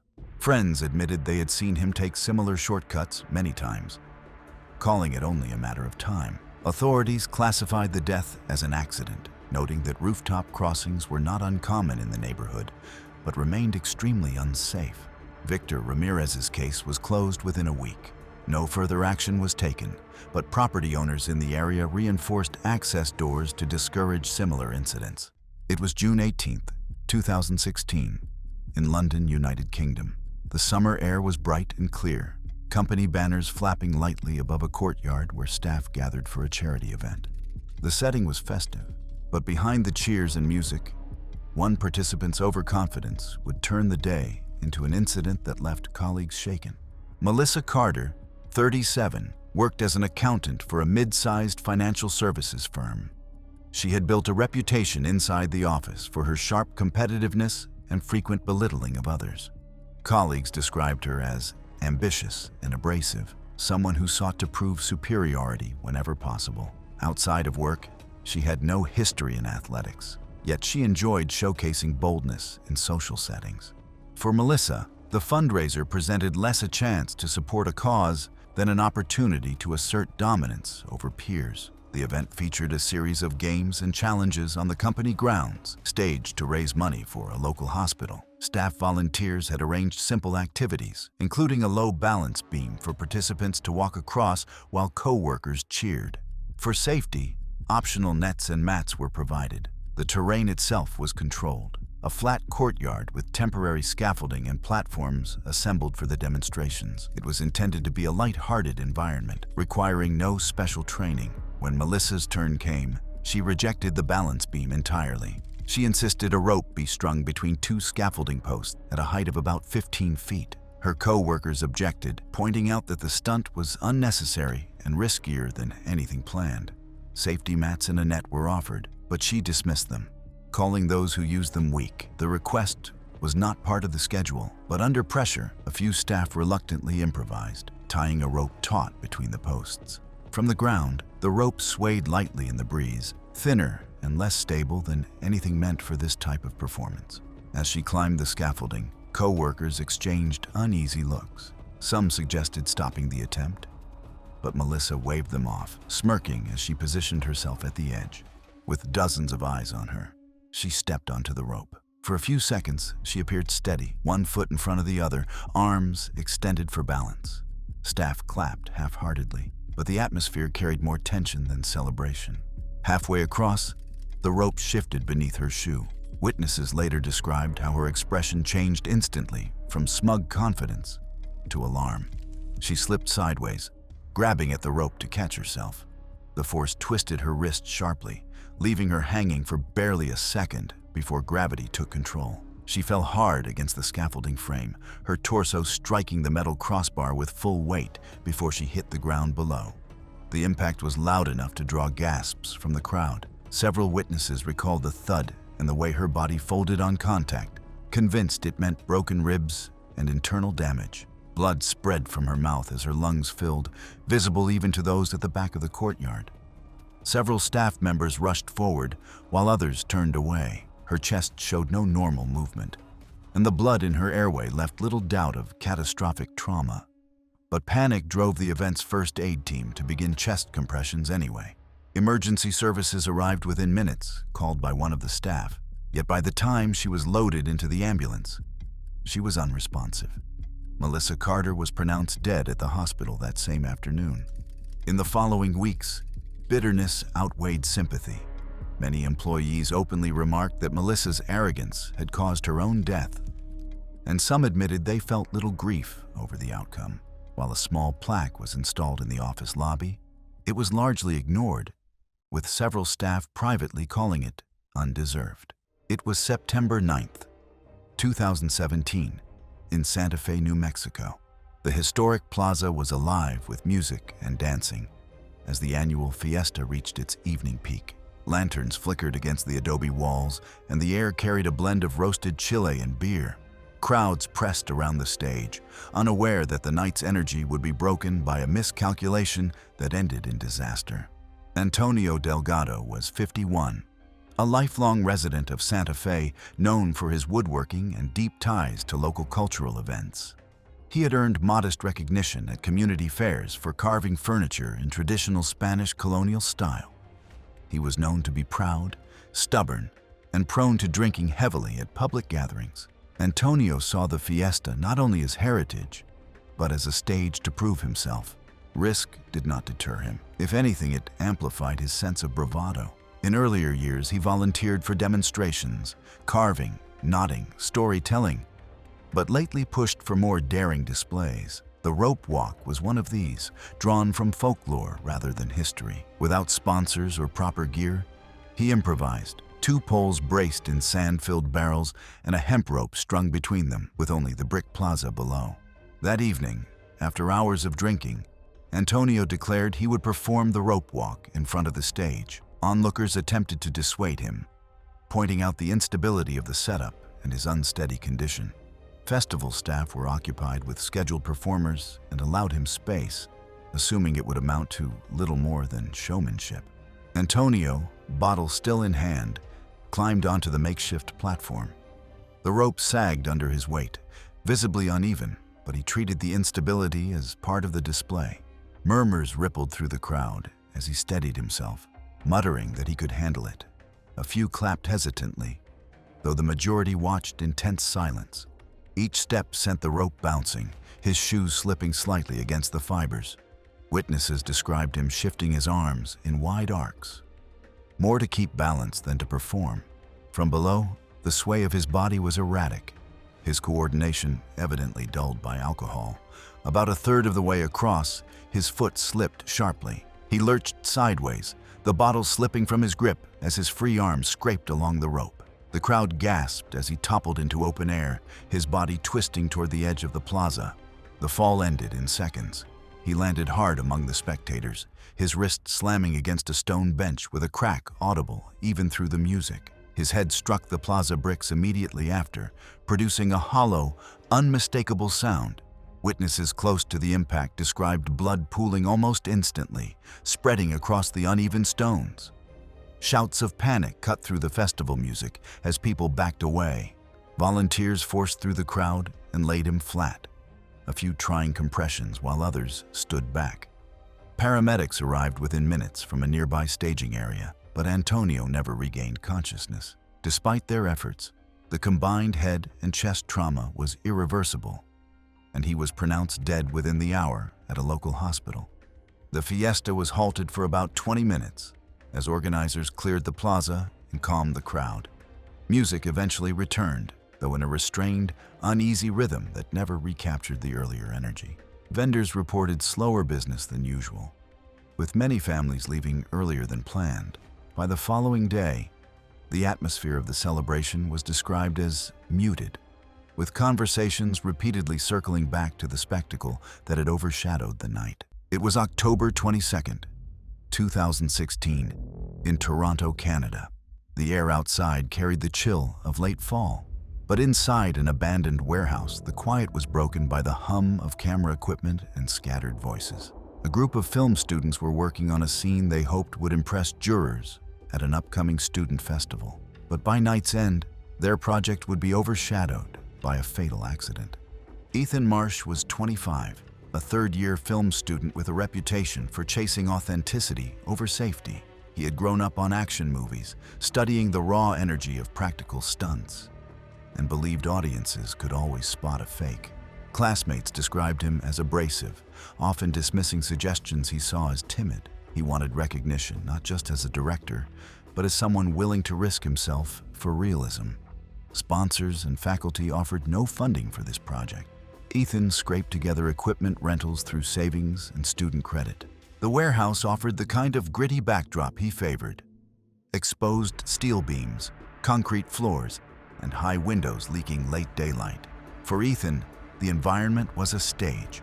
The scene called for a chase, one character escaping by sprinting across a rope suspended high above the floor. Commercial crews would have built platforms, nets, and safety harnesses. Ethan had none of these. His classmates objected, suggesting camera tricks or editing cheats, but he dismissed them. He insisted the shot would only work if the actor, in this case himself, crossed the rope without precautions. That Saturday, they carried in a heavy coil of rope and fixed it between two parallel steel beams about 18 feet off the ground.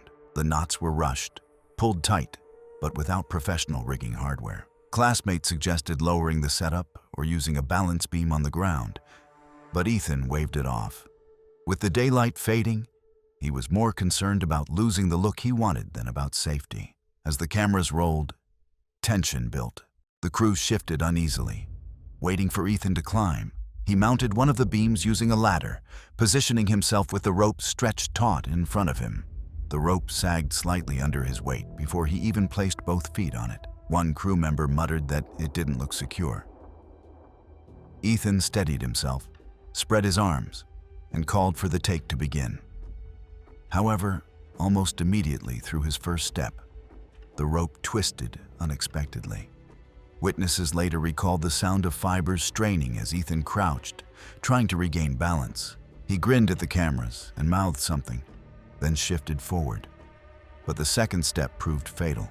His shoe slipped on the rope's fraying surface, and his body pitched sideways. The fall lasted only a moment. From nearly 20 feet up, he landed hard on his back with a dull thud that echoed through the warehouse. At first, he tried to breathe, but his chest barely rose, and within seconds, his body went limp. Crew members screamed and dropped equipment, rushing to him as it became clear he was unresponsive. Attempts at resuscitation began immediately, the urgency rising when he failed to respond to chest compressions.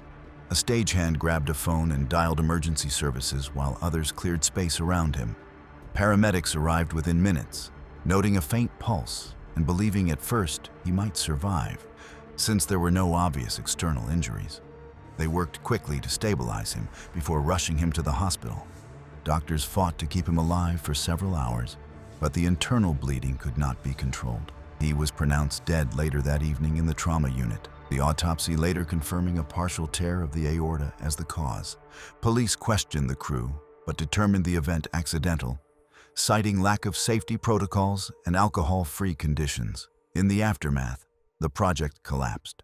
The footage, including the moments leading to Ethan's fall, was seized by faculty and placed under lock, deemed too disturbing to be used or screened. Several crew members withdrew from the film program entirely, shaken by the experience and unwilling to continue. It was June 30th, 2018, in Key West, Florida. The harbor lights flickered across the dark water, casting unsteady reflections between boats swaying in the humid night air. By midnight, the mood shifted from celebration to recklessness, and what began as a harmless dare would unravel into something irreversible.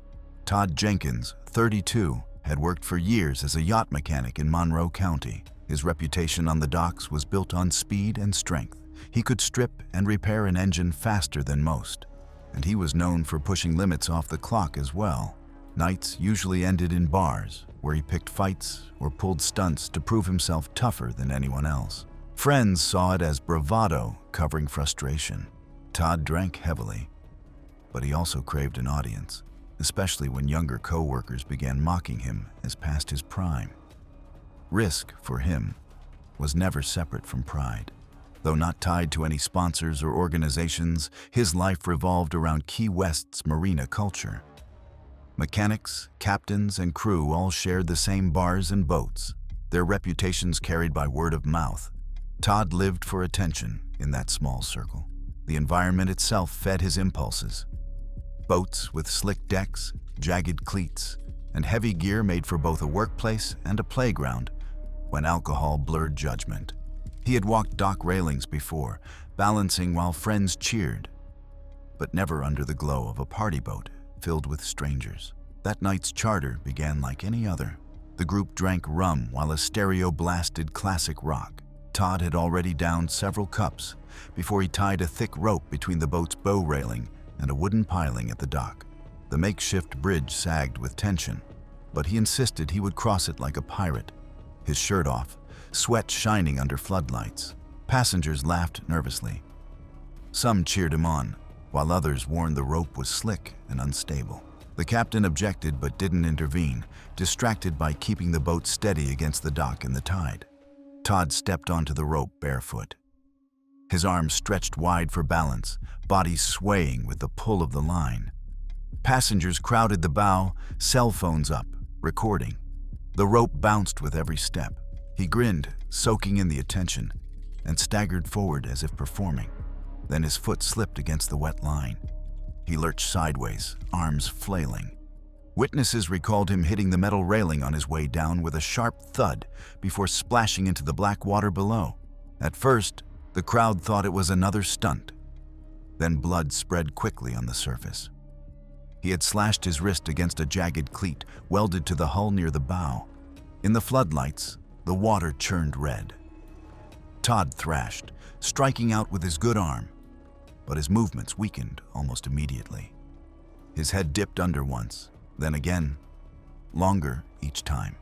The music stopped, replaced by screams. Several passengers threw life rings, but the current pulled him just out of reach. The captain alerted the authorities. One man jumped in but struggled in the turbulence and was hauled back aboard. Within less than a minute, Todd's arm stopped moving. His body rolled once with the tide before disappearing under the boat. By the time the Coast Guard arrived, divers were needed to retrieve him. His body was found near the piling, limp and pale, wrist torn open, blood diluted into the harbor. The Coast Guard's report later cited alcohol, unsafe conditions, and disregard for warnings. No charges were filed against the crew or captain. The case was marked closed within days. Todd's funeral was held a week later at a small church in Key West. The pews filled mostly with dock workers, mechanics, and longtime locals. A handful of co-workers shared short memories of his skill in the shop, but few spoke of the night itself. For most, it was less a shock than a grim confirmation of where his habits had led. It was August 19th, 2017, in Orlando, Florida. The theme park had just closed, the bright music silenced, and rides stilled, leaving the grounds in artificial twilight. Maintenance crews moved in behind the departing crowds, but in one corner of the park, a group of seasonal employees lingered where they should not have been. Brianna Lowell was 19, a seasonal hire working concessions and occasionally assigned to crowd control near rides. Friends knew her as bold and mocking of authority, often slipping into staff-only areas for thrills. She was restless, ambitious, and dismissive of rules, bragging that she would one day leave the job behind for something more exciting. Risk was part of her personality. Peer attention mattered. The area she entered was meant only for trained staff, service platforms, catwalks, and cables above heavy machinery. It was narrow, dimly lit, and crowded with beams, gears, and drive systems, all marked with warnings about crushing hazards. To Brianna, those signs looked more like dares.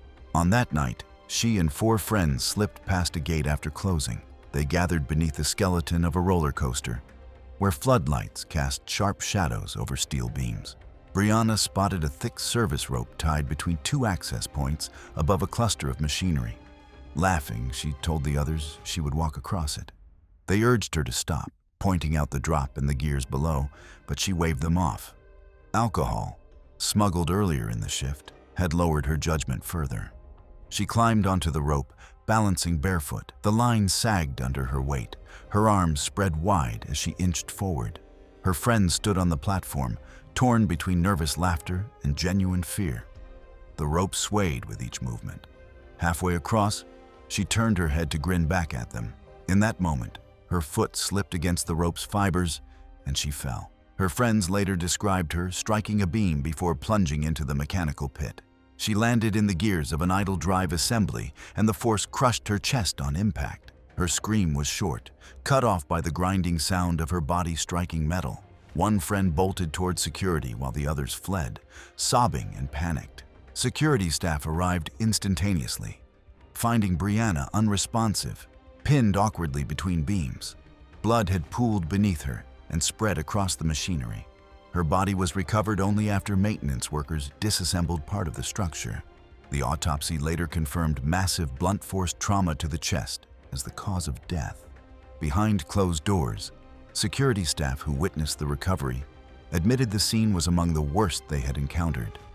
Details were withheld from the public, but among employees, the story circulated quietly as a reminder of how quickly recklessness could end in disaster. Thanks for watching. Want to watch more? Click on your screen now.